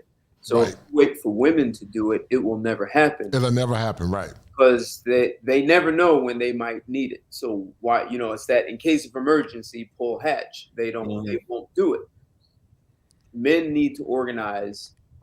So yes, you don't want to marry, you don't want to date. I got it. But you need to organize more than that and put some money behind it, and hire the lobbyists and have the laws written in a way that are in the best interest of society. And perhaps that means get rid of no divorce laws also. I mean, no fault divorce. Yeah, I totally agree, man. Paternity fraud. Why she must earn the ring, Blair Nash. 2 minutes. Paternity fraud. It is something that it's way past bedtime. Something that needs to be a mandatory law in this country. I'll give you another example. I mentioned something a few moments ago where I said, we've been bamboozled because women tend to kind of cherry pick whether or not they want to say that men from back in the day are good or bad. I'll give you another example of how women use this. So about a week ago, there was a study, and I'm sure we all saw the study, where it said that men are now lonely, and there are so many lonely and single men and everything, right? Mm-hmm. And all you could hear is women, oh my God, I've been trying to tell you and everything, right? And women just co-signed it, right? Dang near every woman I saw co-signed it, right? Now, these are the same women who, for however many years we've been saying, here's what the stats say about women. Here's what the stats say about abortions. Here's what the stats say about obesity. Here's what the stats say about, marriage rates. Here's what the stats say about Black women and the numbers that they make. Mm-hmm. Oh, you can't believe nothing. They make stuff up on the internet every day. Right. Oh, so when it was that, it was all made up. Now all of a sudden, this is gospel. This is how they keep this war going on with us a lot of times. And so what I just try to help, men to understand, kind of like Ted said, just lead with logic, lead with reason, and don't pay attention to all the minutia and all the stuff that's in your orbit. Know what you're talking about. Right. Know what the facts are. As far as paternity fraud, I think the last numbers I saw was around 31 to 32% of women who have any sort of DNA testing done, it finds out that the father that they've been told was the father is not actually the biological father. 31 to 32% is a ridiculous figure for it to be something that we haven't even talked about putting into law yet. I would love to see something in the next several years where they usher in some sort of policy where that's now put into law. Ted Santos, paternity fraud in 2 minutes. Why must he make her earn that ring? Well, just to start, if you're going to have children, one of the things, and this is part of earning the ring, you are letting her know there will be a DNA test for every single child, period. And if you don't like that, we shouldn't get married. Excellent. The next topic is fatherlessness. Many women cannot respect or more or less fall under the leadership of their husbands because Blair and Ted, they grew up in single-parent homes under matrilineal succession where they've never seen power exercise as it relates to men. I challenge people by saying that we don't live in a pure patriarchy. We don't. It's a quasi-patriarchy, but it's not a pure patriarchy. And I'm going to tell you why. A true patriarchy is a patriarchy that encompasses all men, Black, white, or whatever. But we don't live in a pure patriarchy because a pure patriarchy holds power at the macro level, which is the policy level, where all men play a role in enacting laws that are going to benefit men. We don't have a pure patriarchy, especially Black men, at the meso level, which is the group level. And we definitely don't have it at the micro level, which is the family or the individual level. Happy wife, happy life. Many men think this like their women or the mamas. Many men won't even speak. You got women trying to tell men what to do with their lives or where they can't go. There was a woman that said, y'all can't go overseas and use no passports. Y'all got to pay y'all child support. A goofy woman, goofy and, big and mad and angry because she's trying to tell grown men what they should do. Ted Santos, fatherlessness, and the lack of seeing strong masculine men in the home. Why she got to earn the ring if she didn't have a father? Wait, go with Blair and then to Ted. I'm sorry. Say the question again. Fatherlessness. Why must she earn the ring if she grew up in an environment, a home without a father? Why must she earn the ring if she grew up in a home without a father? Okay, yeah, I understand. Fatherlessness. Okay. Yes, yeah, sir, I get it. Because, well, I think part of it is that, you know, especially if a woman has grown up without a father, then that basically means that she has not had some of the basic principles and basic understandings of how a family unit is supposed to work. So now you have to say to yourself, you know, well, it's kind of like training. It's like kind of like job training. If you have Ted, you mentioned that you're you train CEOs and you help them to kind of understand and kind of help their workforce be better, right? Right.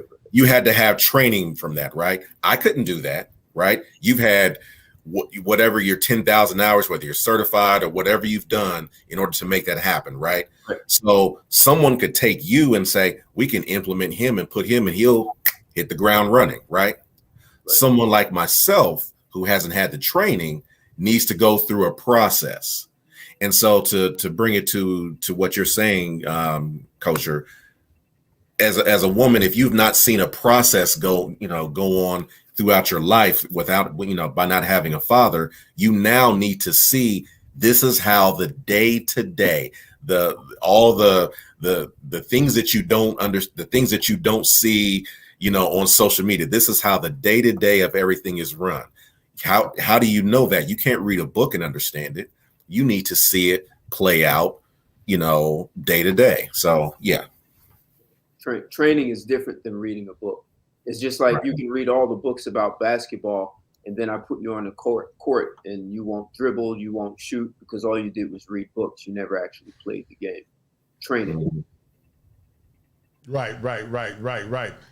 Lack of seeing masculinity. Why must she earn the ring, Taylor? Maybe you answered the question, but if she haven't seen masculinity, should she go do some type of counseling and therapy because she haven't seen masculinity? I guess counseling and therapy can help. What Blair is saying, if she hasn't seen it in action, she won't know how to dance. She won't understand the dynamics of a man and woman and how they dance together, and they play very different roles. So I think here's where part of the problem. I've heard women say things to me like, well, if she hasn't had XYZ, she hasn't had a father, she hasn't understood how to have a healthy body, why don't you have patience to teach her? And if you take that role to teach her, what a lot of women, especially Black women, they believe they're supposed to challenge you. How are you challenging me on things that you don't even understand? So now we don't have a relationship where you're learning something from me. You're trying to figure out how to keep things status quo the way you know them to be, so you don't have to deal with the masculinity of a man. So that doesn't work. That's what will have a lot of women fail. They don't know when to shut up and learn. Interesting. She must earn the ring. With fair exchange, there is no robbery. We talked about it a few minutes ago earlier, Blair. Back in the past, maybe your grandmother or your great-grandmother, the woman had to be wife ready. She had to have no kids, and she had to have low bodies to being a virgin. Why must she earn the ring in modern times when things have changed radically? Because she still expects you to be traditional. You talked about it earlier, why she can remain modern. What's wrong with that proposition? Well, are you asking me? Yes, sir. Yeah. So the problem with it, I mean, you kind of answered it with your statement. Women have been able to do what I call the greatest pump fake ever, which is they have been able to allow themselves the freedom and the privilege to be modern women and yet want men to still kind of be in the box of being traditional. So what they've asked is, they said, well, I want a man to, do this. He should, pay the bills. He should be respectful. He should, be a leader. He should do this and do that. And then when you come over and say, okay, that's fair. That's fair. Now, when you say, this is what I expect of a traditional woman, I expect her to be of a certain weight. I expect her to not have maybe more than either be a virgin or not have more than 1 or 2 men that she slept with. I expect her to not come into this relationship with someone else's child. I expect these certain things. So now when you put these expectations on women, all of a sudden, like Ted mentioned, now the misogynistic and, you're being oppressive and all these other things. Right. Wait a minute, we were cool when it was when my stuff was being called out. But when all of a sudden, when it says this is what was expected of women who were traditional, good quality women back in the day, all of a sudden now it pivots and it's like, well, you gotta kind of grade us on a curve. And it's like, no, we're, men are tired of grading women on a curve. We're tired of, a woman coming into the union and coming into this family crest with someone else's child. Right. We're sick of it. We're sick of women. We're sick of having to retrain women all over again who should have been trained already. Right. Men are saying we're sick of it, flat out sick of it. No, I totally agree, man. And, some guys said, some said they want you to pay all the bills, guys. And I heard Lisa Ray, her old behind, damn near 60 years old. And she said a man got to pay all the bills. But y'all know that Lisa Ray's had a lot of fun, a lot of fun. The young boy said she probably been ran through, and Lisa Ray expects, she expects a man to pay for all the bills, but she's not traditional. Sex is mutually beneficial. The man benefits, the woman benefits. It's mutually beneficial. Because women love penis too. Let's not get it twisted. They love penis. They love it. Sometimes they love it just as much or more than men. And so she said he got to pay all the bills, but she's not wife ready. She's had a lot of fun and many times have kids by other men.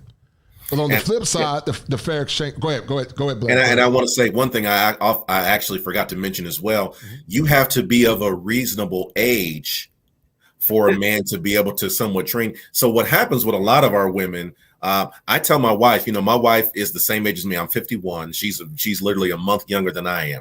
And I tell my wife, I said, it's your situation was kind of a unicorn because as a rule, as a hard, fast rule, men don't marry women, at that age. As I totally agree. Yes, sir. She lucked up. So but one of the things I just wanted to say is that you have to be of an age where a man looks at you as someone he can still work with. What good is it if you're starting out in a situation where you're 40 and 45 and 50 years of age? Like I said, with my wife, it was very much different. She's never been married. She has no children. She's domestic. She hit all the markers, low body count. I mean, low body count. She hit everything. Mm-hmm. So for me, I said, wow, she's a diamond in the rough. Right? So that's not, but you also have to understand that's not the resume of your average woman. It's not in this society. It's not. A woman who is in her mid 40s already typically has children by some other man, or she's got, a whole bunch of daddy issues, or, like she got a whole list of, I'm not going to do this for no man type things. When I met my wife, she was like, let's do this. Let's roll. So there was a whole different mindset with that.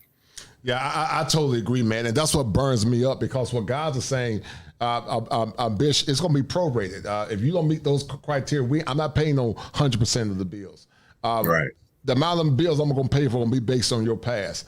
If your past supersedes my expectation, I'm gonna deduct money away from that, because you're not a traditional woman. You can't say you're a traditional woman based on your own subjective criteria. A traditional woman of the past were all those three things that we talked about a minute ago. Go look at your grandmother and your great grandmother. Most of them were virgins. Many of them were virgins. Women of this generation have had more fun than any other generation of women after the sexual revolution. Many of them didn't have kids because it was shameful. It was just shameful. Grandma would tell you, don't have kids out of wedlock. It was shameful. And then on top of that, you know, they were wife ready. They lived to serve their husband. They loved taking care of their man. And, you know, Blair, you know, and Ted, there was a woman by the name of Shirley Brown. Shirley Brown said it better than me. You know, she was talking about in the 70s when it came down to a man. This is what she said. Now, you see, I don't want no trouble now. Yeah, Shirley Brown said, I love that. I know what I'm talking about. They're over there laughing. Shirley Brown said, I love that man. Ted knows what I'm talking about. Ted was probably about 10 back in the 70s with Harold Melvin and the Blue Notes. But she said, I love that man. And see, women back then were just like Anita Baker. They would sing the song, I Apologize, and they would say, I love that man. They knew what it was like to love a man back then. But you got these modern women expect men to be 100% tradition. They'll get mad and say, oh, you're not a real man because you don't pay the bills. Well, you're not a real woman because you gave all your virtue away. So I'm not paying all the bills if you gave all your virtue away. I'm not paying all the bills if you got kids by Raekwon, Man and Day Day and them. I'm not doing that because you don't deserve that. You don't deserve it. And like you were saying, you got a rare situation, you know, and it burns me up because they always want to change the rules when it benefits them. Ted, what do you say real quick? I know Blair got to go. So one of the things that is rarely discussed is women are out here saying, I have my own money, I do this, that I don't need a man. Well, this is a lie because the overwhelming majority of women work for a company that was founded by a man. So women have jobs because of men. Men built the society to make it so. And men can actually pull the plug on that if they are smart. And the reason women have an education and a job is that the moment a man puts his foot down, she could say, I don't have to listen to you. I have an education, I have a job, and I can just walk. And there's where the problem is. They've been taught that they don't have to cooperate with a man. They can do their own thing, and they have their own degree, that piece of paper that gives them the right to do that. But what they don't say is they depend 100% on men. Every bridge they drive across, the office buildings they live in, the homes, all of this, the electricity, the clean water, the farm, the agriculture, but they pretend like we are not necessary, except women depend on us 100%. What you were saying, Kosher, is men have been convinced that they are not valuable, but they really are. Mm-hmm. Mm-hmm. I totally agree. Blair, I know you got to go, man, but before you go, what'd you get from the show? Why must she earn the ring, Blair? Why was the show so enlightening to you? And thank you for coming on, man. You know, I wish I could have had you a lot longer, but 2 hours is long enough for Blair. I know you got a wife. But why was the show so alluring, man? What did you get from it? Why was it entertaining, to say the least? Well, first of all, let me say thank you for having me on. I'm fresh out of COVID. So I'm still kind of quarantining and everything. So that's why I look a mess, you know, black eyes and everything. But the show was great. I think, you know, I just think that it's the frustration and Ted and I have even talked about this. You and I have talked about it, Kosher. I think the reason why it's so frustrating a lot of times is because this is an open book test. The things that we talk about are very simple, basic, rudimentary things. And it's like, how many times do we have to go over, you know, you made an analogy, Ted, about sports. And it's like, you know, you can't read a book and learn how to play basketball, right? Right. Well, if I teach you, if I say to you, Ted, I want to learn how to play basketball, and you're like, all right, cool. All right, so first day we're going to sit here, we're just going to dribble the ball, right? Just going to dribble 1, 2, 3, right? One, but dribble. Then you come to me 3 days later, you're like, okay, I want to dribble, you know, changing hands, right? If I say to you, I want to keep dribbling and dribble this ball just in one hand, and I do this for the next 2 months, you're going to say, you're not progressing, Blair. You gotta progress. That's what this is about. And the frustration that I think we have, that all of us have as men collectively, is we don't see women understanding and getting the message. We talk about these messages and we've been talking about them for years.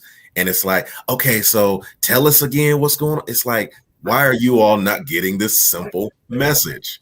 That's why it's so frustrating. That's why we have podcasts. That's why we have books, because it's like something is not computing with these women. We're telling them simple, basic things, and they're not getting it. So, you know, I totally agree. Once again, guys, go check out Ted. Gonna talk about his book. I mean, check out Blair Nash, Black Money, Sex, and Relationships. It's been a long journey, guys. God has brought me through this journey. Love is a beautiful thing because Blair and Ted and I started off together about a year ago, and I can't believe we've grown. And also illuminating the minefields. Blair, real quick, what's your next book, your latest book out? I got to finish reading these books, man. I think I read this one. Yeah, my next book will it'll be out. I said it was going to be out this summer, but I kind of had a couple setbacks. But it's throwing the rose-colored glasses out the window. I'm tweaking it now. It should be done and ready for the holidays. It'll be my 4th book, and really it's just going to be kind of a microcosm of where we are right now as Black culture, and trying to understand why are we having these battles, why are we having these struggles, and talking about some of this, the same things that we're talking about now, we talked about 5 years ago. And that's really kind of sad when you think about it. Right. And it's like, how do we finally get some traction with this and say, we need to move the conversation forward? We need to get over, the basic, who gets fed the dinner first, and who gets, what. How are we going to move this forward? Because we're staying in a perpetual cycle of talking about the same things over and over and over and over and over again. How do we move past that? So that's what the book is about. It will be some kind of helpful tips as well, but it's just kind of talking about how do we move past that. No doubt, Blair. I appreciate it, brother. Shout out to Blair Nash. I call him the Torian, the stubborn Thank you, brothers. And I appreciate it, Blair. Tell your wife and say hello, and thank you for coming on, brother. All right, thank you, brothers. All right, good seeing you. All right. All right, Ted, man. We're gonna take the wheel together, man. We're gonna drive this choo-choo train together. I know you can do it because you are the intellectual. Speaking of trains, right? Go ahead. So Ted, real quick, talk about your book real quick. And what role does your book play to this conversation, man? Sure. My book is called "Here's Why You Can't Find Love," and the book is written a little bit different. So the book is it's 5 women who are interviewing me, and they started asking me about what I want from a woman, and I answered that, and then I started talking about how women sabotage relationships and how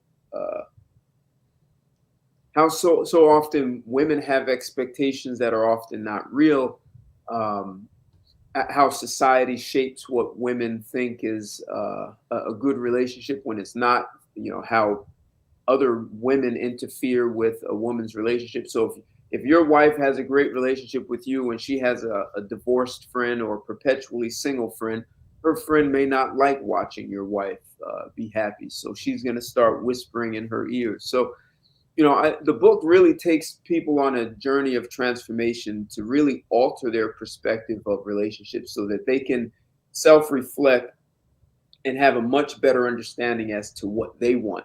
When you are much clearer about what you want, it's easier to know what questions to ask and vet a person. If you don't have that information, then you'll just be waiting for feelings. And if it feels good, and I told you, look, nature will cause you to feel good. It has nothing to do with being compatible with the person. So the book really helps a person better understand what to look for in a significant other. Yeah, no doubt. Why must she earn it? The lack of fair exchange. As I said earlier, with fair exchange, there is no robbery, Ted Santos. What does your grandfather get based on what he told you in a traditional woman from the past? What did your grandfather get?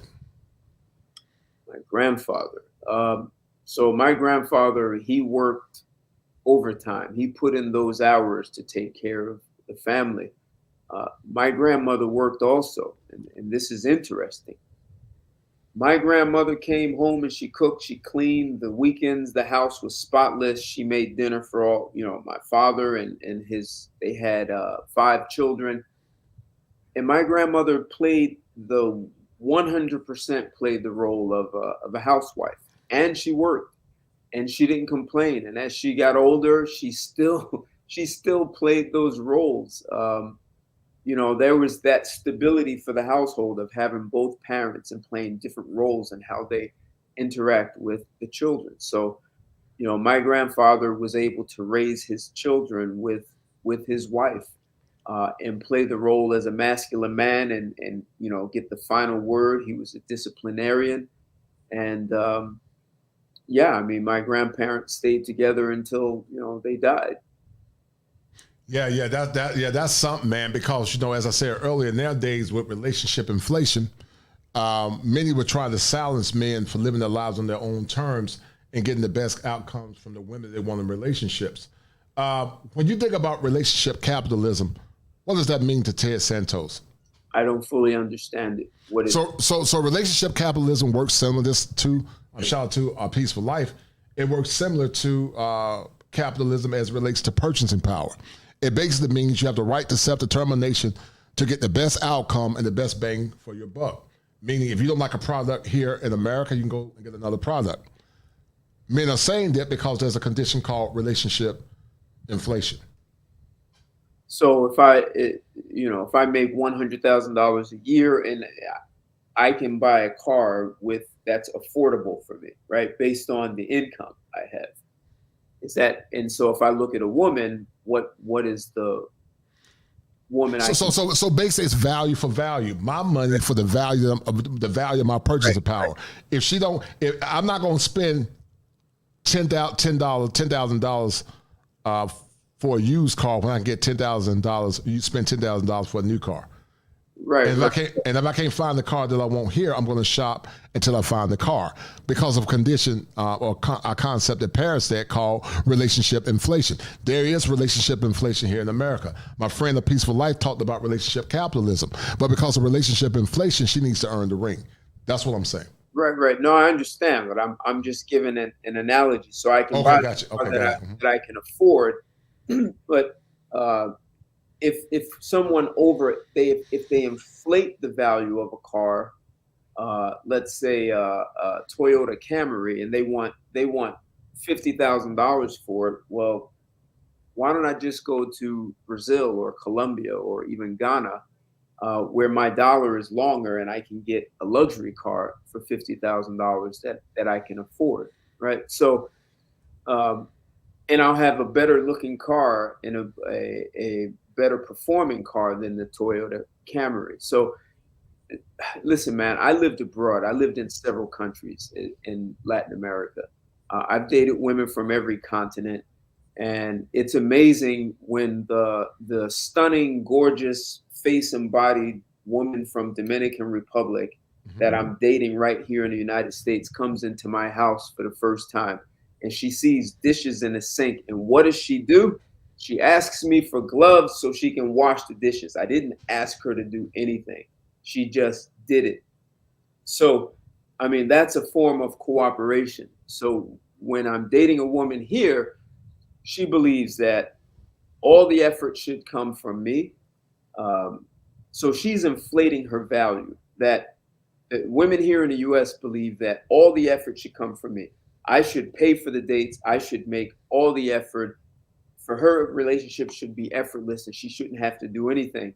She doesn't have to tell me how she feels about me. She can withhold sex, she can withhold feelings. But yet when I go to another country and women are very comfortable being feminine, they're very comfortable expressing their feelings. They're very comfortable playing a role and caring and making sure I'm taken care of. Then my money, I get more value from that woman overseas than I'm getting for a woman who expects me to chase her to make her feel good, because I'm getting nothing in return out of that. And ultimately, long term, you're setting up a dysfunctional relationship of a constant that the cat chases the mouse to make her feel good. So, am I answering is that what you're looking for? Yeah, more or less. It's a theoretical term, but you did a fair job. We talk about why she must earn the ring, Ted. Let's talk about the psychological, the lack of pair bonding. Is it safe to say that the lack of pair bonding plays a role in women earning the ring? And I'm going to show you something because there's a clinical condition called ego dystonia. Many of these women have mental illness, undiagnosed mental illness a lot of times, Ted. And many times, Ted, they have also something called this.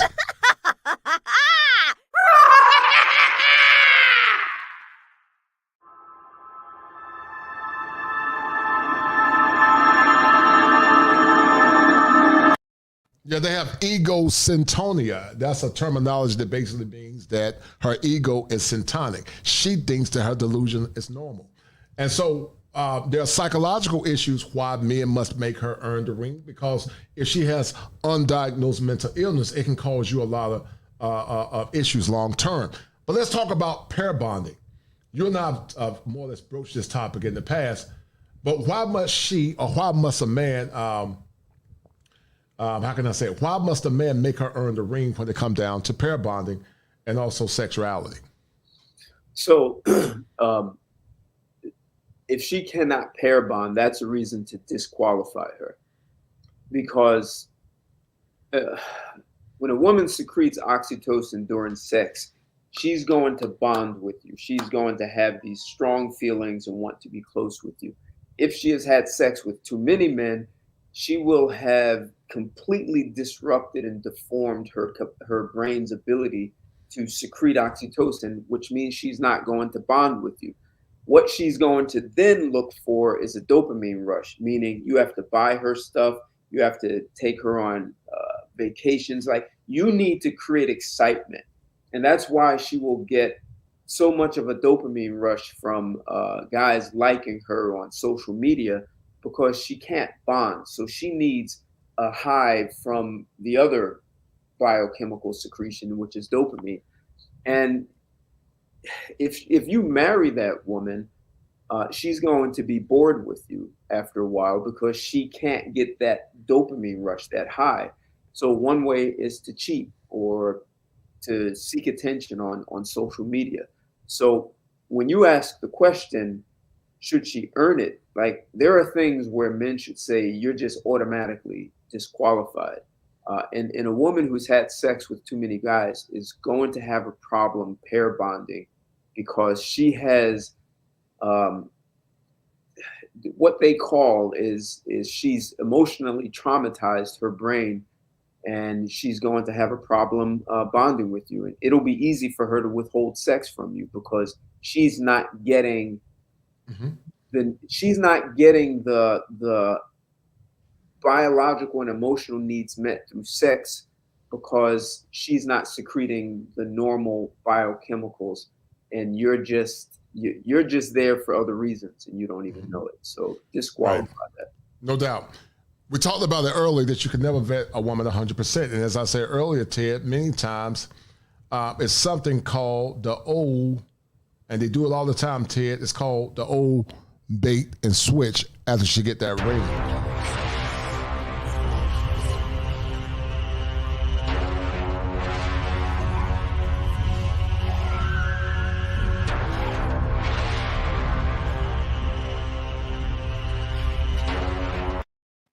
Why do so many Ted bait and switch after they get married, Ted? Hey, hold it. I want to. Barry Hamilton said, as in the Rolling Stones, I can't get no satisfaction.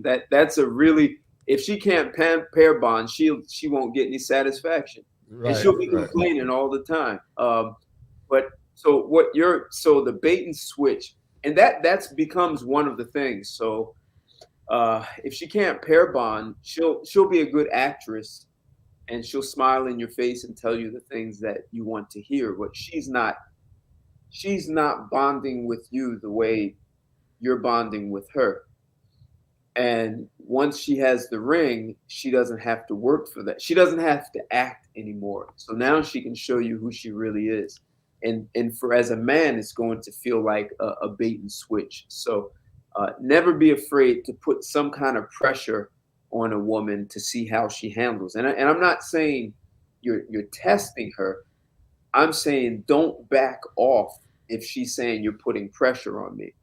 As a man, you have that right, because it's more natural for you to be disciplined. So if you don't create boundaries and have her operate within those, and you just release the pressure so that she could feel comfortable, you're going to see a bait and switch. Yeah, she'll be doing it to you. You just won't realize it, because you think you have to accommodate her for everything. And you're afraid of being masculine because you've been told how horrible masculinity is. No doubt, no doubt. Shout out to my man Andrew Baker for that $10 super sticker. Right? That's a deal, right? That's a deal, I appreciate it, Andrew Baker. And guys, you guys are doing an awesome job. Now, didn't you guys do me a favor, because the robot that sent me a text. He said the inflation is at an all-time high, and the robot told me, guys, to feed the algorithm.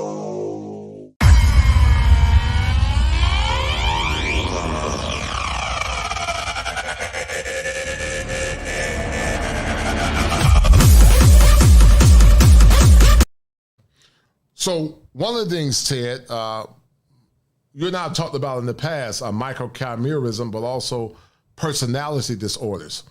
A lot of these women have personality disorders, undiagnosed mental illness. Some have narcissistic personality disorders. Some have histrionic personality disorders. Some have delusional personality disorders. Some have cluster B personality disorders. And many have a lot of issues that they haven't dealt with. Why must she earn the ring as it relates to mental illness? Yeah, this is critical. I would say there are more Black women taking pharmaceutical drugs now to cope with life. And I'm willing to bet, and NIH has actually done research and found that promiscuity leads to emotional instability. It also leads to mental illnesses. And women are ignoring this and saying it doesn't matter, I can do whatever, because they were told they can do whatever a man can do. So if she wants the ring, you're tying it together, right? You're doing a beautiful job, because if she's taking meds to be able to cope with life and those meds run out, then you're going to understand the ultimate bait and switch. She's going to become someone that you've never seen before. But it's always been there. The meds kept her off of that. But if she's not taking meds and it's undiagnosed, she will be able to temporarily suppress that, but she won't be able to do it for long. And when things don't go her way, if you fold and buckle when things don't go her way and just give in to her, when you get married, you're going to have a fight on your hands like you can't believe, because she will just keep pushing that. So if she's dealing with undiagnosed mental illnesses, you will see it in how she copes with life, how she deals with you, what happens when things don't go her way. If you choose to date a woman with children, watch how she deals with her children, because she may feel like she can have total power and uncensored power with her children. So these will be all signs of this personality disorder that you need to be paying attention to. Mm-hmm. And it is not a good investment to put a ring on a woman dealing with that, even if she's taking meds. Let me ask you a question. When you dated women in the past, have you dealt with women that had mental illness, and how did you deal with it? You get rid of them. All right, hold tight. Shout out to XL Pro for that $5 super sticker. Thank you, XL Pro. I appreciate it, brother. XL Pro is killing the game, always showing support. One of the greatest donators in this space. I really appreciate it. But one of the things, Ted, we talked about cluster B personality disorders. We talked about a lot of different things. Anxiety and depression is due to women having a lot of fun. What role does promiscuity in your mind play with women having anxiety and depression? Have you seen it in women that were very promiscuous? Oh, good question. Yeah, if I get the sense a woman is very promiscuous, I don't invest a lot. If she's a good time girl and likes to have fun, even if she's trying to take me seriously, she has set up the playing field to be treated just the way she's conducted her life. You're a good time girl, that's what you are. One of the things that you'll see in that is that she's been in abusive relationships. So I did date a woman, I remember once, who had been in an abusive relationship. And man, that was her way of abuse, was a way of dealing with. I looked at a woman, we were out in the club, and she just threw the wine, not the glass, but the wine, and I'm wearing a suit. I go to the bar to get a drink for both of us, and there are two women talking to me, trying to hit on me, and she comes like she was just overly. She just did too much. There was and when I got rid of her, I said I'll never tolerate this, and she said, well, you know, my last relationship, he was abusive. It's like what she presented is the only man who's going to deal with that is another abusive man, and that's, I don't want to be in a position like that, because as a man, you could end up hurting the woman and going to jail if things get out of control. So, and I don't like being hit. Just as a side note, Harvard Medical School found that 70% of domestic violence is initiated by women, not men. Oh yeah, I totally agree. Right, it's bi-directional, man. It's definitely bi-directional. Definitely bi-directional, man. And it's unfortunate, man. You know, men definitely gotta step the game up, man, and you know, and see what's going on as relates to relationships, but also other things. Women that have had deletions, she must earn the ring. Why is it so important to vet women about deletions before you decide to marry her? And how can baby deletions cause women not to be suitable for the ring? Talk about that, because it's on a psychological level as it relates to you getting your needs met, but also from the pain that she went through with that deletion. So tell me why that's so important in your opinion. Yeah, that's, I mean, trauma has a long-term impact. And yes, you know, you can go see a therapist and deal with these things. But, you know, this deletion is psychologically damaging to a woman, and it doesn't just go away. I mean, I've seen a woman who was a relative a day after a deletion, and I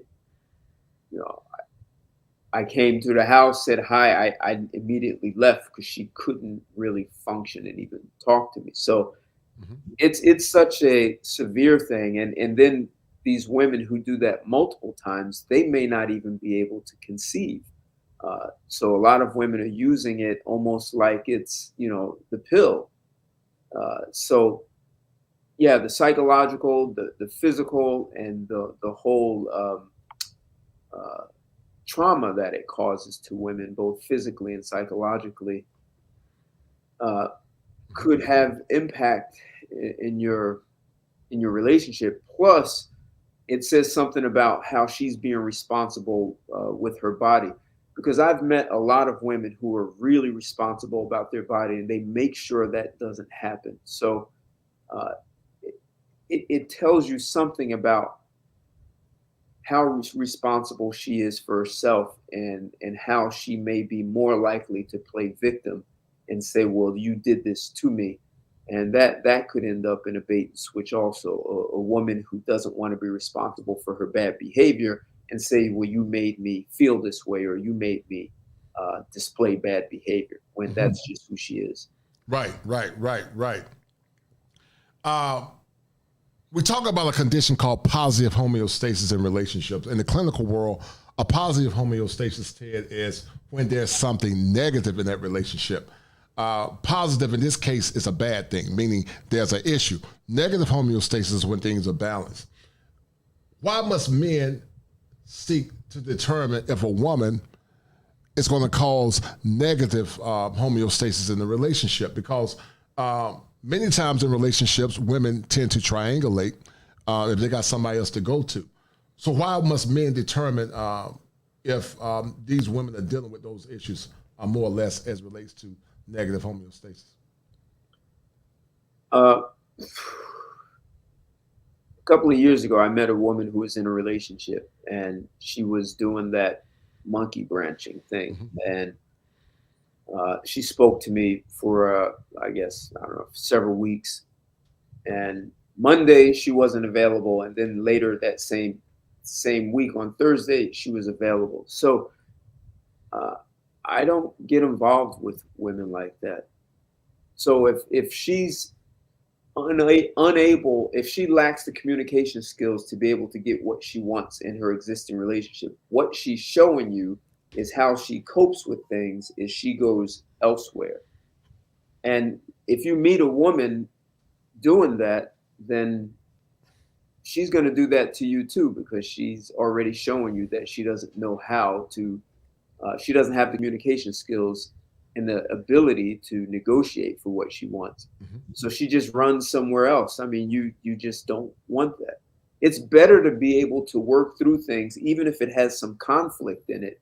And I would say one of the things that you want to look for in a woman is a woman who actually knows how to handle conflict. She has great conflict resolution skills. She'll actually talk things through, even if it has, I'd rather have the negative and we talk it through and we come out on the other end with something that's workable, as opposed to her just, you know, as you're saying, reaching out to someone else to solve the problem.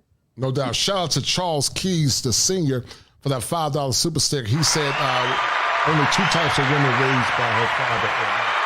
Right. I totally agree, man. You know, a man giving his resources, his life in the ring is very important to men, especially these young men. And Ted, so many men now getting passports, man. They're beginning to change the game and the trajectory of men, modern women and dating and relationships. As a man in his late 50s, what are you seeing on the horizon with dating and marriage trends? And is it something ominous or is it positive in your opinion? So it seems that women are getting the message, but as the article you pointed out, that women were saying men are lonely. Women's response to that article should be alarming, because this is the way it really seems. That a lot of women, especially Black women, they believe that men are stepping back, maybe going overseas or just not dating. Women believe that eventually you need me and eventually you are going to come back. So, and when you combine that with, we keep telling women that they're more intelligent, more mature than men, that may be a major reason why, as Blair was saying, why are we repeating the same things 5 years later? Because women don't believe they have to listen to men because they already believe they are smarter than us. So they believe they've got the whole thing figured out, that all they have to do is wait it out, and eventually men are going to come back and they will accept the conditions that women have always imposed on a relationship. So I think it's going to have to get much worse for women to fully understand that men are no longer tolerating this, especially you come to the table with liabilities called children. But here's my caution after living abroad and dating so many women in other countries. A lot of men in the United States are more liberal than, let's say, men in Latin America, Brazil, Colombia, DR. And because men from here are more liberal, they do things for women that the men in those countries won't do. And that eventually will cause the woman to feel entitled. So my suggestion is that men focus more on their own masculinity and their ability to be able to stand their ground, stand for something, stand your ground, be disciplined, hold that space of discipline and your values that you want in a relationship. And you do that for women abroad and you do that for women here. Because if you're liberal with women abroad, eventually you're going to have the same monsters in Brazil that you have here. It's already happening in places like DR. So I think things have to get a little darker for women to fully comprehend. And we're going to have, in the next 10 years, there are going to be millions of spinsters who are sitting at home dying alone and no one even knows they're dead.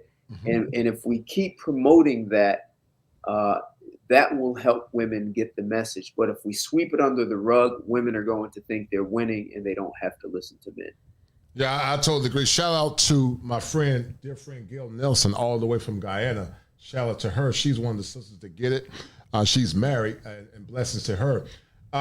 Gail, I would love for you to cam up. I know you said the last time you would cam up. I got to go in a few minutes, but Gail, I would love to hear from you from a woman's perspective. Why must a woman earn the ring from a Guyanian perspective? You got a few minutes, Gail. Please cam up. This is for Gail Nelson only.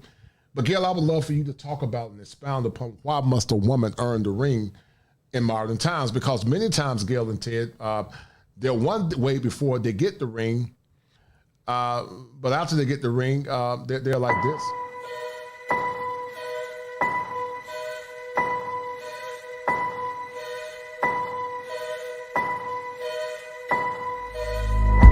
I don't think about you anymore, except perhaps when wedding.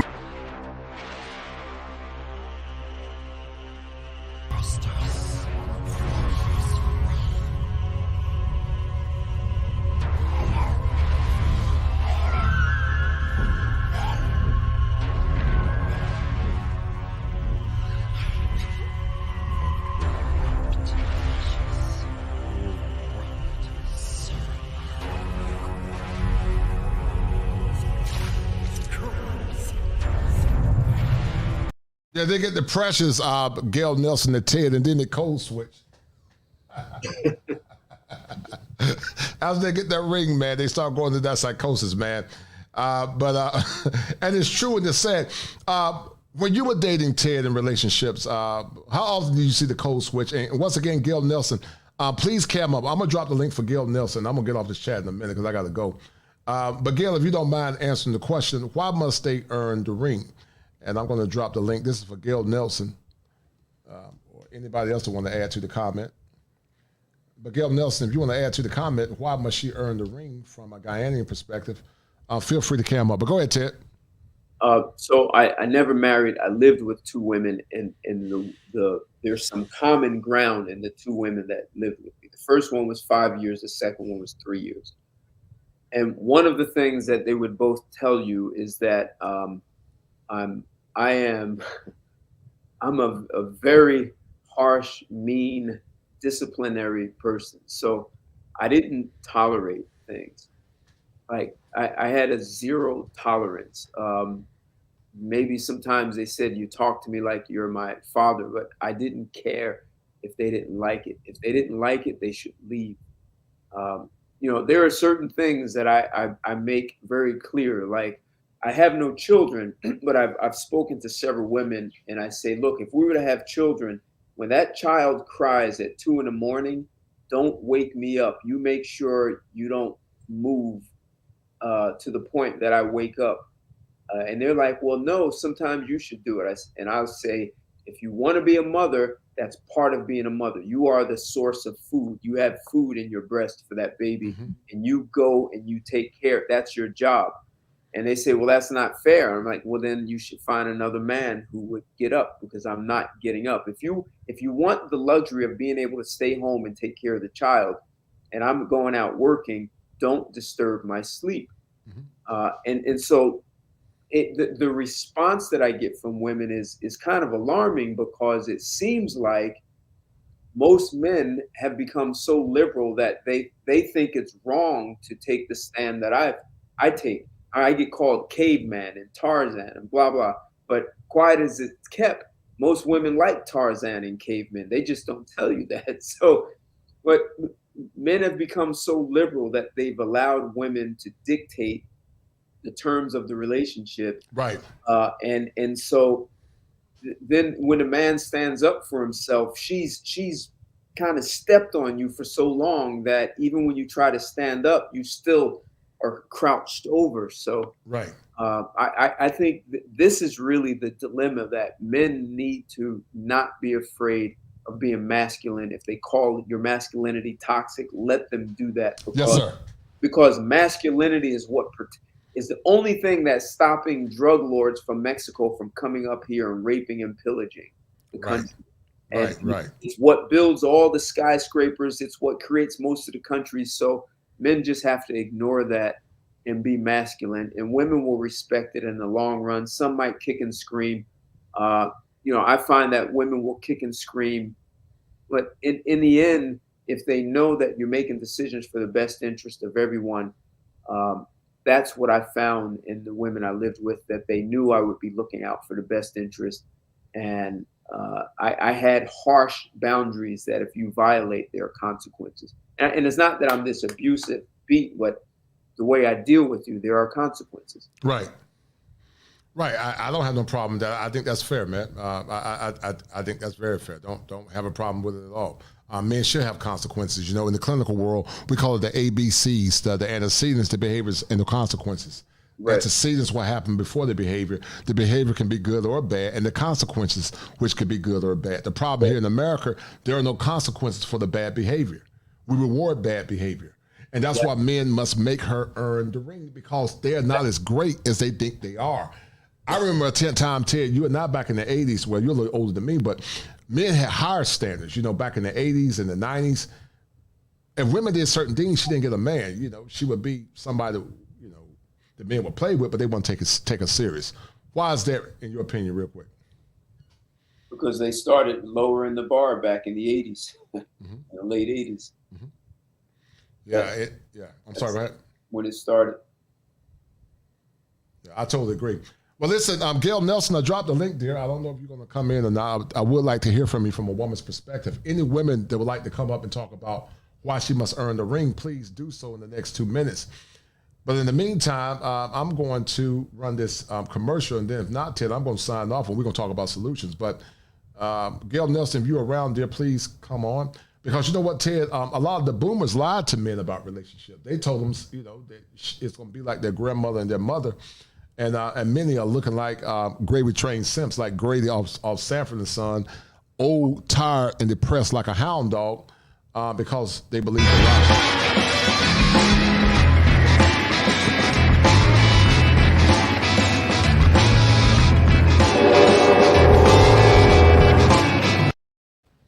No doubt. Shout out to Security Boss. Her and I have done a lot of dialoguing together.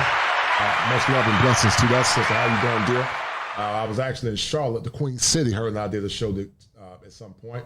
And she is an advocate for trying to bring couples together here in America.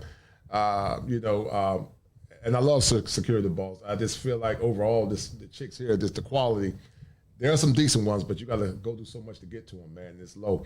But thank you, Security Boss, for the support and with your time and whatnot. Shout out to my man, Top Gun. He said, how detrimental were the granny serpents to this generation? That's a deal, right? And so, what role did boomer women play in the deception of the modern women? What role did boomer women or women of the past play in the deception of modern women?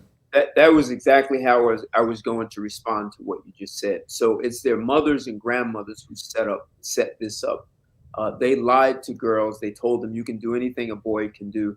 They told them if you get a degree and a job, that's what men want. The men will come for you for that. They told them that they didn't have to. All men will have sex with anything, so they'll chase you. They're hunting. They told them all these things. They told them that they didn't need men. And that was maybe the worst part, is that women believe that I don't need you, you need me. And as you said, women want sex and maybe they enjoy it more than men. Mm-hmm. So I have had conversations with the mothers of my friends, and I say to them, look, you lied to the girls our age. You misdirected them. And in every case, they say, yes, we know that. Wow. And then I ask, well, why don't you go back and tell them you made a mistake and these things were wrong? And then I get silence. So it's like they don't want to be responsible for what they set up. And they set up their daughters to fail. And I don't think they really understand that they hurt their daughters more than they think. How are you? I totally agree. Gail Nelson, how would you like to add to the conversation? Why must she earn the ring from a Ghanaian perspective, in your opinion? Because many men are beginning to go to South America to find wives. They're saying that America has become a wasteland. And, Gail Nelson, when men begin to travel abroad, you got men like, the guy, I'm not going to call his name, that clown that came on my show the other night. He's doing a show me at some point. But I'm going to do a show tomorrow, guys, called Classic Projection. And normally people that project, a lot of YouTubers project what they're not. They come off as being grandiose, but they're really just a shell of themselves because they have a very fragile ego. Some have narcissistic personality disorder. Some are trying to hide things. They project like they're big, but they're really small. And many times they do it because they have a schema affliction. But men are beginning to travel abroad, Gail Nelson, and we call them the passport bros. But before we get into it, this is what's going on because men are beginning to travel abroad. Give me a line, give me a line. Get in line now. Straight up.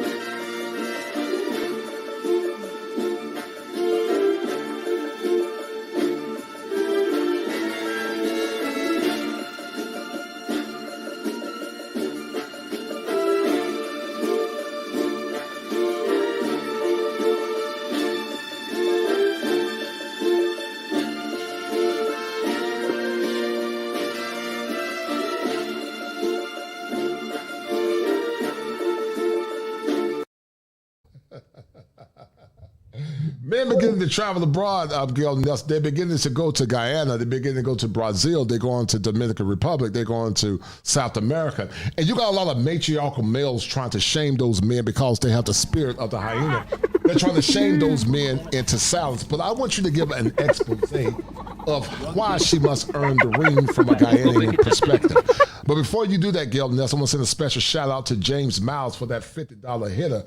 James Miles, your meritorious love offering. You said that great panel, Blair and Ted, were excellent speakers. Salute to the kosher clinician. And right now, guys, because of his meritorious love offering,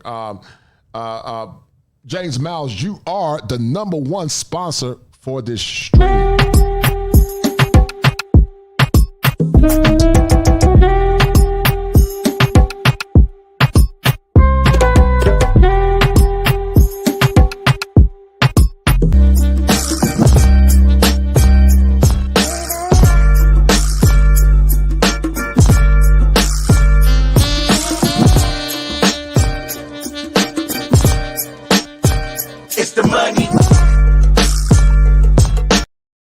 All right, Gail Nelson, how are you doing, young lady? I'm good. How are you? Welcome to the chat. Now, you are from Guyana. Correct. Guyana is known for a lot of things. Yes, it is. Known for Jim Jones, too, but we don't want to be drinking the Kool-Aid. I think Gail don't want to drink the Kool-Aid. She's trying to get rid of the bad Kool-Aid. But there's some bad Kool-Aid here in America when it comes down to dating and relationships. Why must a woman earn the ring from a Guyanian perspective? Because women abroad are becoming better options for American men, in your opinion. Yeah, so a little background on me. My mother is from India, so I was raised in a very traditional household. I wasn't raised with the Hindu religion, and they didn't like vet my husband the way traditionally Indian parents would. But how she raised me was that the dating part of a relationship is an interview process. So that's me trying to convince him why he should take me off the market. And at the time, I was not in the US. I was in Guyana. So it's more of a survival thing. I actually did a video on that. So pretty much a husband is how you eat. A husband is how you stay safe. A husband is your protection and provision. So, and I can't speak for all foreign women, but in those countries where there is no social programs, like, there's no EBT, there's no SNAP help, there's, no stimulus checks, none of that. There's no matriarchy. And I think that's a big issue here is that women are told they deserve the world for just being women. And with that mindset, when you don't feel like you have to earn anything, the first man that comes up to you, you'll be like, well, what can you do to impress me? I'm the prize. I was told I was the prize since, I was 10 or so. So with that being said, with not having any social programs, finding a husband is important if you want the family to survive, if you want your name to live on. Yeah, excellent answer. And I think the time's going to come, Ms. Nelson, where women are going to have to understand and realize that they can't do it by themselves. Not to cast aspersions on American women, when you compare and contrast the culture, what do you see with entitlement, Ms. Nelson, as it relates to women in the West compared to your country? So growing up in a patriarchal, I guess you would say, society, there was no room for entitlement, because if you get out of pocket, you will be reprimanded. There will be consequences. You will be told by a stranger, even if it's not someone else's husband or someone else in the family. you will be told what you're doing is wrong. So there's an incentive to not mess up. There's an incentive to not cheat. There's an incentive to make your marriage work. Okay, excellent. When you look at the struggles of American men or men in the West, black and white, what is the greatest thing that you see, Ms. Nelson, about the level of disdain and the level of pain that many men in the West go through? When you compare the struggles of men in the West compared to native Guyana, what are some of the things you see that men in the West struggle with, where in other countries, they don't struggle with it? Yeah, well, something I noticed very clearly is growing up in Guyana, the men are the prize, and everybody knows that. That is set from birth. So, here being told, you're not needed, you don't mean anything, you don't do anything, I think is very much a slap in the face, especially if, a war was to happen or something was to happen. All of a sudden they need a man. If somebody breaks in, they'll call a policeman, firemen, almost everything they need. A man has to come to the assistance or to the help.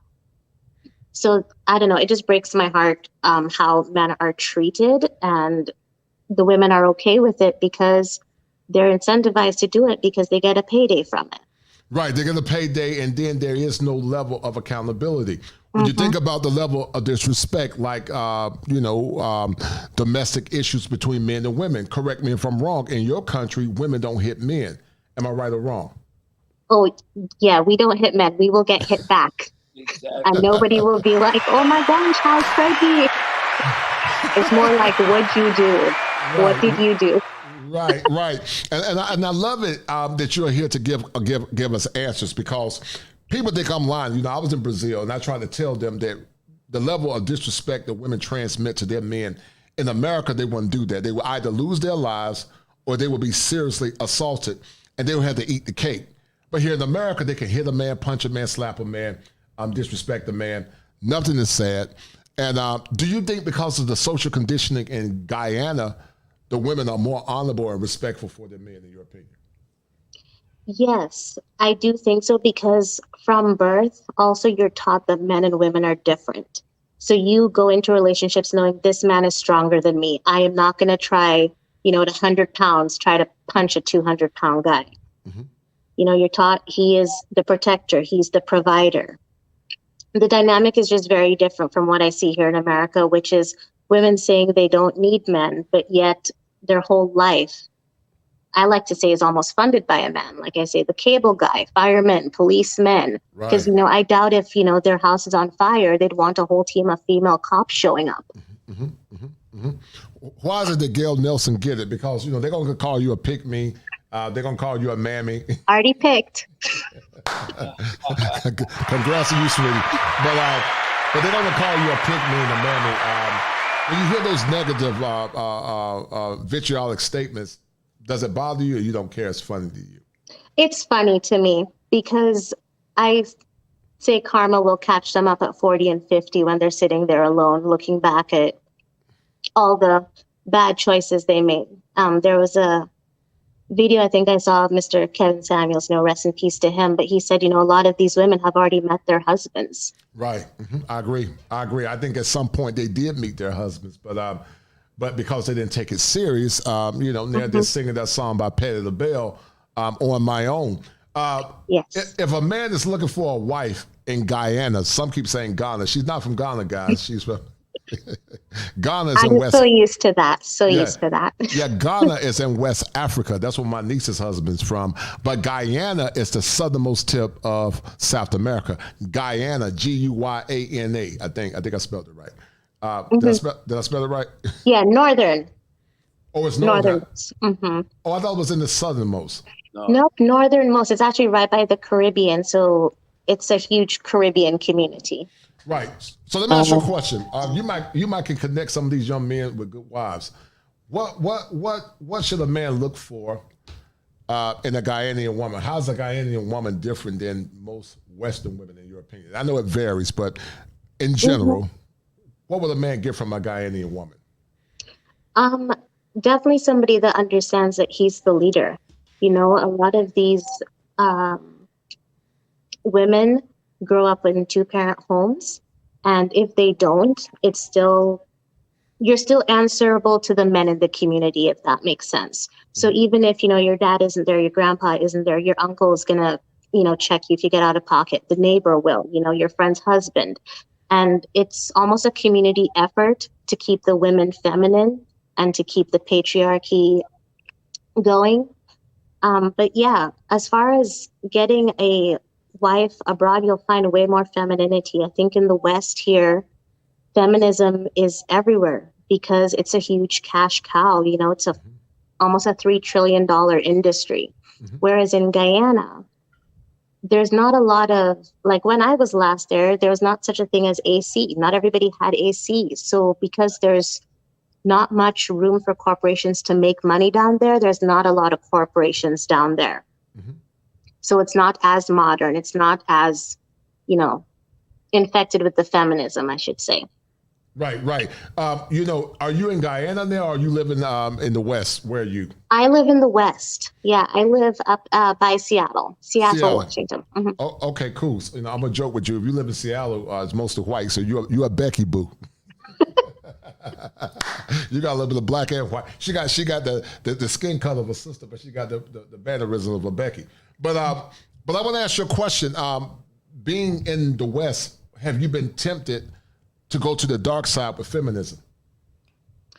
Oh, absolutely. I would say I've had to limit, especially being a mother, I'd have to limit what my kids are watching at home, because they will be on the most innocent show and just the craziest ad will pop up. Or even with friends. When I first had relationships, when I've moved over here and the relationship ended, the first thing is, oh my gosh, let's go out to the club, or oh my gosh, you just need to find a new person. And I wasn't raised that way, so a lot of those friendships didn't click. And so I don't really have any friends that are from the West. I have two friends. One, she's Laotian, and my best friend is Ethiopian. But I've tried to make friends with the women in the West, and it's not that I'm better than them or anything like that. It's just we have nothing to talk about. Right. There's a young lady that I interviewed when I was in Atlanta, Deanna. Deanna, I want you to come on, sweetie, because you got that Chicago swag. You got that Detroit City swag. I want you to come on too, Deanna, because a lot of women are trying to uncover Miss Nelson so that they can recover. They're trying to unlearn the things that they've learned in the past. Just like Yola said, you must unlearn what you've learned. And, many got to change how they think about thinking. Is it too late for women in the West, in your opinion, based on what you see? Is it too late? No, it's not too late from the woman's standpoint. But at the same time, if you are realizing, you need to change 30, 40, even 50. And from everything I've seen and everything I've taught, men value youth.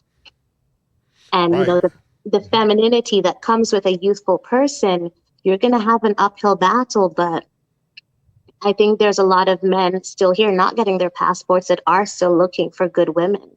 Right. And that's because not everybody can travel. Yes, ma'am. And that's why I did the show. This show is mostly dedicated for the men that can't travel. If a man can't travel and get his wife from abroad, then women, they must earn the ring. They got to earn the ring. And, some are learning, but some are not. I had an opportunity to interview this young lady. She's a cool sister. Deanna, please come forward. I would love to hear the paradox between you and Miss Nelson, because Deanna, she actually learned from her ways, because a lot of it was negative social conditioning. She said that she had to unchange how she saw things in the world. And because of that, now she's trying to uncover so that she can recover. So Deanna, feel free to come up. I know you're shy. You got that Virgo swag. Y'all Virgos are analytical, but feel free to come up. She said, so let me ask you a question. What's so alluring about American men in the West? When you think about the black man, is your husband from Guyana or is he from America? No, he's from America. He's actually from Georgia. Oh, Georgia, you got your Southern belle. Yeah. So when you think about men in the South or men in the United States, what's the succinct difference between men in the West, men in the United States compared to those in your native country? What would you say? I would say the biggest difference I have noticed is that men here, and I don't want to use the wrong words in saying they're not comfortable in their masculinity, because they are. But I would say they almost have to walk on eggshells. They can't let the women know what's on their minds as easy as the men, in other parts of the world can. Like in Guyana, if you're out of pocket, someone will call you out in front of everybody. They don't care who's around. There's no, I can't say this because I'll lose my job, or I can't say this because I'm going to get canceled. So I would say the biggest difference I've noticed is the men here, they kind of have to bite their tongue and hold their tongue a lot more. Right. It sounds like to me, because of that, it's very emasculating. Is that fair to say? Yes. Right. When you think about men being men, what role does emasculation play on the breaking of a man's psyche, in your opinion? Oh my goodness. I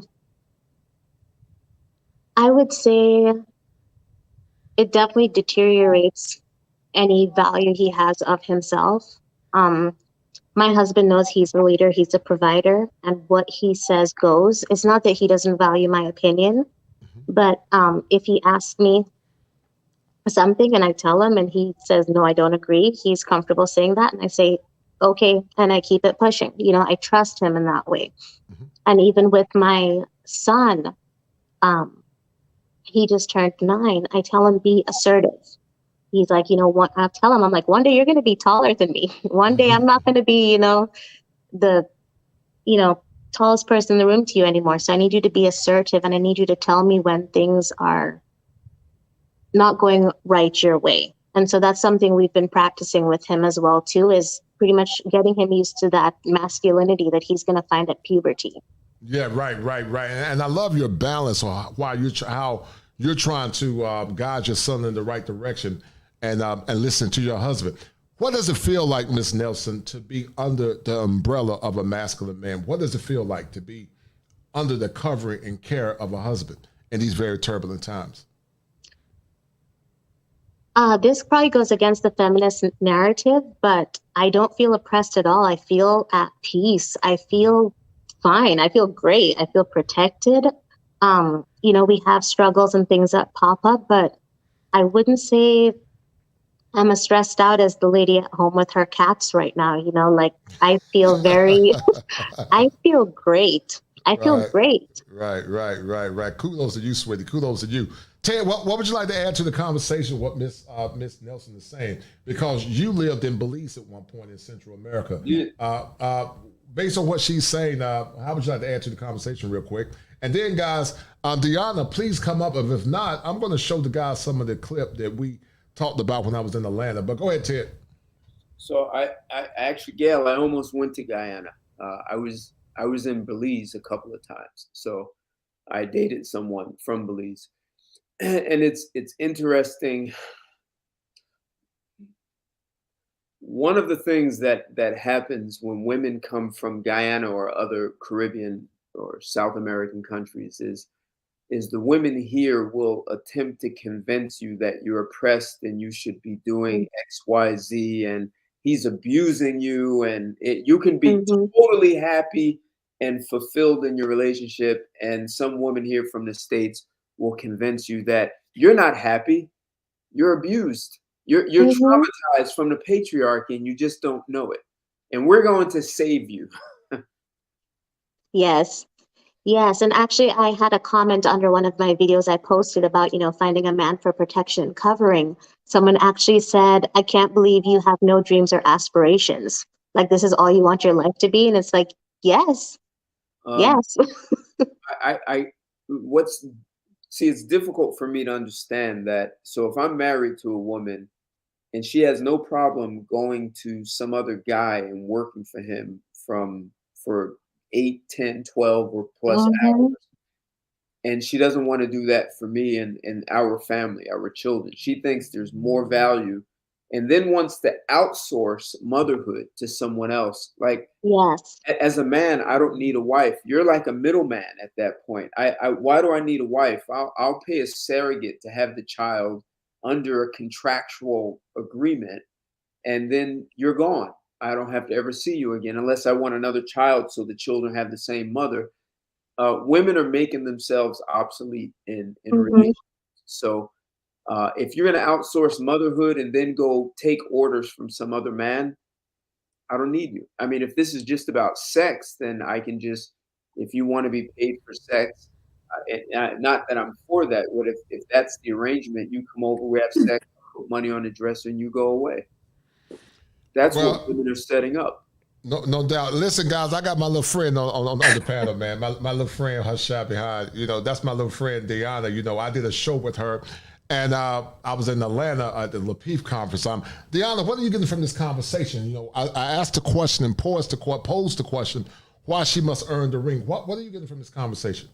Well, first off, I just want to say good evening, everybody. I did not catch it from the beginning, so okay. Go check it out. You're gonna love it. Right. I do want to preface it with that. But I guess I could just say, just how when you and I were talking in Atlanta, and just just about how we as women, we have to fix the problems that's really kind of like going on with relationships and things like that. And we need to go, apologize, fix it, work on ourselves to earn our men back. You know what I mean? So, I guess I'll say that. But like, again, I'm not really like familiar with where you guys were at or whatever. It's okay. Yeah. When I just got on, I just was like, oh, okay, I like this conversation. I didn't know you was gonna call me up and all of that. Oh yeah. Well, listen. The old folks just say packing up, getting ready to go. You gotta always be ready to go because you never know. Because listen, clearly. So I met Deanna. I was in Atlanta. I was in the hotel. She's a real cool young lady. And we was talking. She was sitting there all quiet. She was Virgo, so she was analyzing everything. She was scoping the scene. Because she a trade gangster crip. She got that heat on the side, She a trade gangster crip. So, she was scoping the scene, man, But it's talking about when women must earn the ring. You had to uncover Deanna, so that you can recover. Tell the audience what you had to unlearn, because Master Yoda said you must unlearn what you've learned. So what have you unlearned as it relates to dealing with modern women? What have you unlearned about the negative things that you were taught by your mothers and your grandmothers? I guess first off, just the whole thing where I was definitely taught like you don't need a man. Mm-hmm. To whatever you want, get it yourself. And then it's one of those things like just get your job and do all that, and then a man will come. And if you miss one, just wait 15 minutes and here come another one. Right. You know what I mean? That ain't facts. As well as, just not even being in the space to like cooperate with a man, just always having to, just because the way I kind of grew up was a little, I was like the oldest and had to, take care of my siblings and things like that. And then I was a teen mom. So it was just like, I was kind of like not making the best choices, but then just kind of like having to, okay, this is the bed that I made. So what am I going to do? And within that, you just get thrust into adulthood and things that you're not ready for. And then that way, you're just doing things out of order, if you will. So I guess, just not being able to cooperate a man, just having to lead the household, not doing things the right way, not having to court anybody. Just, I don't know, it just kind of, everything was just kind of like jumbled up.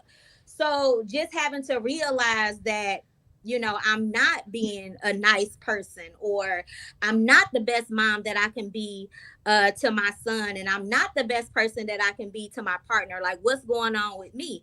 But having to know that I needed to do the work, to go to therapy, to figure out what's going on, and unlearning all those bad behaviors and things like that, and just honestly, just being a nice person, just being more patient, kind, and understanding, extending grace, because you want people to extend grace to you. Yes, ma'am. So you can't just always be da da da da da, and you're not being, but you don't want nobody to do that to you. You know what I mean?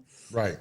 And then, like I said, when I talked to you in Atlanta, the world will show you. You know what I mean? You can think, all those sayings that they were saying was true. But when the world starts showing you, like, nah, you do need a man. Nah, he ain't coming every 15 minutes. You on your own. That bed, ain't nobody over there on the other side to keep you warm. All that other, the light really starts showing you. It's like, whoa, I gotta change some things up, because it can't.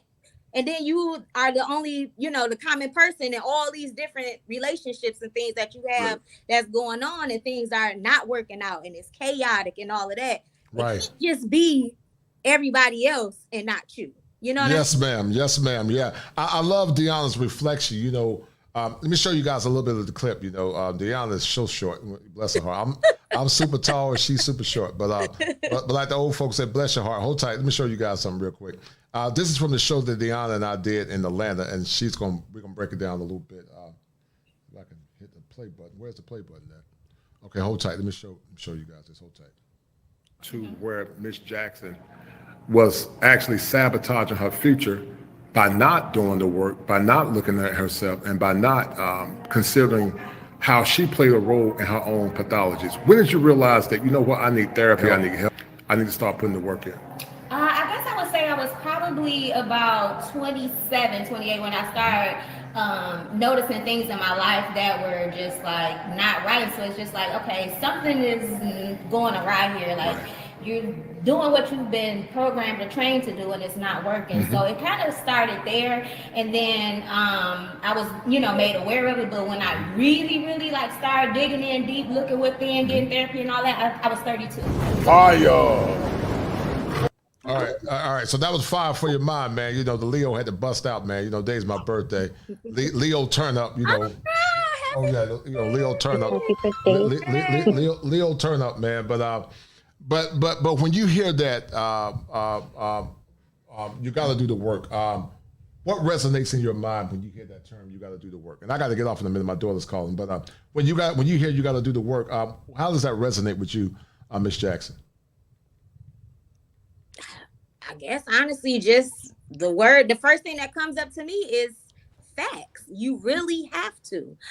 You only get one chance at this thing called life. Right. And so, you want to seize it and, get the best outcomes that you can. So if you see that you are driving your own life into a brick wall or driving it to a ditch, you know what I mean? Like, you have to change. It has to be you. It can't be anybody else. Right. So you have to do the work, or you'll still be by yourself. Why? And you see other people, having a life that you thought that you would have yourself. Right. So if you love yourself like you say you do, show yourself you do. Invest in yourself. Fix yourself, so that when a right man comes along, you don't damage him. You know what I mean? And you allow him to do what it is that he's supposed to do, to protect you, to lead you, provide for you, all those things. So then that way you can be a good woman to him. And when you have kids, and be a good mom to your kids. I love your honesty and your can-do, and I want to bring you back. I want to bring Gail back too. Gail, at some point, Deanna, might even get Avery, Will, and Chantel. I want to interview you three guys again, because there are men that are beginning to go get passports. They're leaving. They're getting their wives from overseas. But there are some men here in America that are looking for good women too. You seem like you're a good woman that's trying to do the work. So it's my prayer that God will bless you with a good husband at some point. Yes, Lord. My prayer is with him. Hey, kosher. The Lord is my shepherd. He knows what I want. I want to add something. Go ahead, Ted. Making facts. I gotta go pick my daughter up. She just called me. Go ahead. So Deanna is saying something important. And yes, doing the work, the therapy is important. But there's something that's not being addressed. So for 10 years, I ran a social experiment. I created a fake Facebook profile. I literally Googled average looking white male, lean, about 5'10", and that was actually my first presence on Facebook. I didn't even have my own page. That was And I use that page to promote a lot of my business articles. And I randomly made friends with all races. And it was amazing how Black women engaged me when they thought I was a white man. They were kind. They played no games. They were transparent.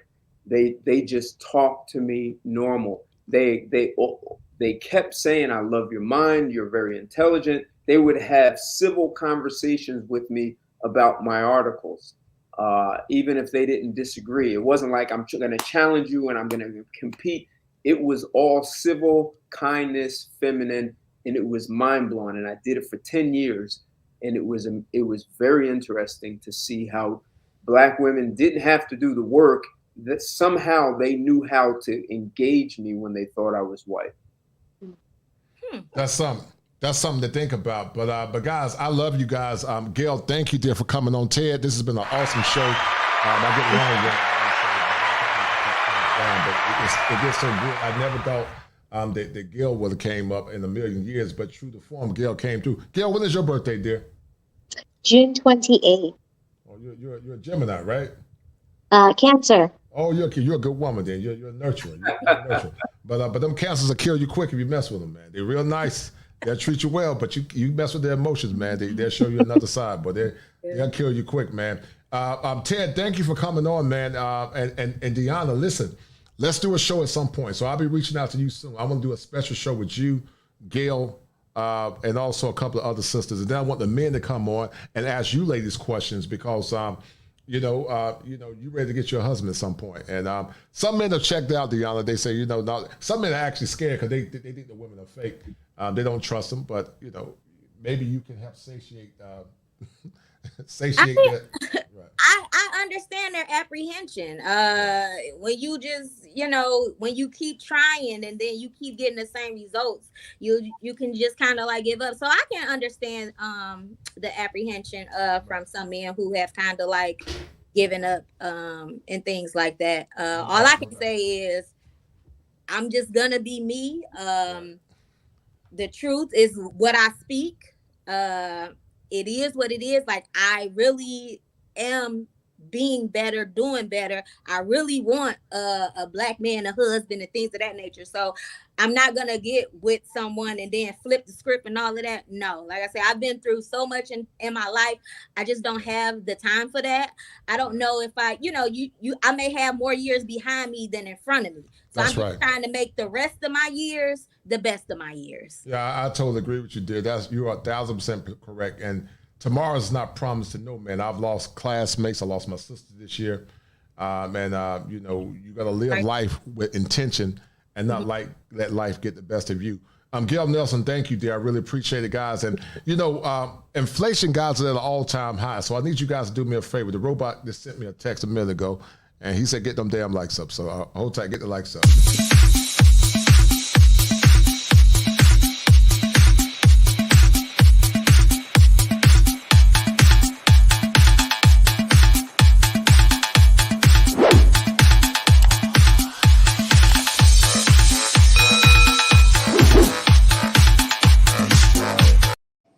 All right. So, Ted, we're going to sign off. Deanna, thank you, dear. I really appreciate it. It's so kind. Thank you for allowing me to come up. Oh, listen, like I said, be on standby. I got you, okay? You laugh. Okay. You laughing, Vicky Winers. I look like Vicky Winers, the miniature version of Vicky Winers. But I got you, so I'm serious. So I'm going to do a show with you soon, all right? All right. Thank you so much. Amen. Good night, everybody. All right, be good, sweetie. All right, bye-bye. All right. All right, Ted, we about to sign off, man. I got to go pick my daughter up, man. I'm glad you enjoyed the show. And 1 minute, it got to be 1 minute. What did you get from the show in 1 minute? 1 minute. Men need to use masculinity to correct things. And that means first they're going to have to unlearn almost everything they've learned, because there are more men who are feminists and been affected by it than they realize. And all of that has to be unlearned. Oh yeah. I'm gonna do a show on that, man. I'm about to do a show on that. You must unlearn what you've learned. I'm about to kill the game, man. But anyway, Ted, man, I appreciate it, man. It was a good show, man. It feel like old times, man. I come a long way, man, from the Manhood Chronicles, man. Hey, no, my pleasure. Thanks for having me on. Once again, happy birthday, man. Enjoy your birthday. All right, brother. I appreciate it, man. Be good, Ted. Take care. You too. Bye. All right.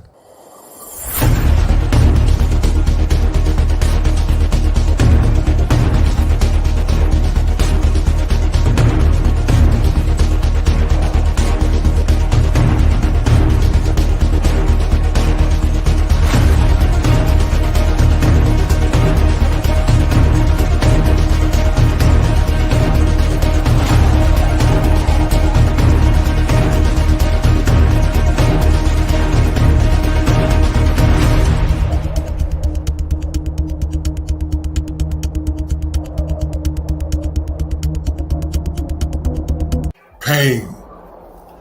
I've been there, locked up inside my head, broken from fear, illusions, disappointment, and hopelessness. Who heard me in my silence, where being a man means nothing? Despair, I've been there too. Desperately seeking answers for the questions associated with manhood. Hills and valleys, too bleak to compare. Stress, suffering in a utility silo. No comfort, no security, no freedom, no justice. Just do it for others. Challenges. Who will help me break the challenges? Lost in the vortex of darkness, hopelessness, fear, and abandonment. I've been there too. I've been there too.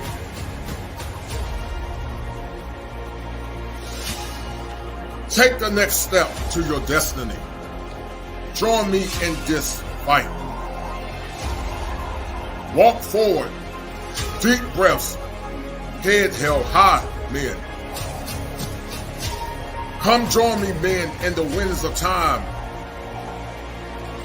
Stories, hopes, visions, purified in the fire. I'm not a superhero. And I'm not the Reverend Knight.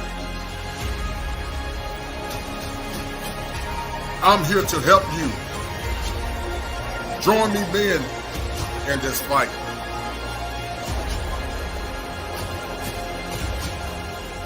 Break the chains of your mind.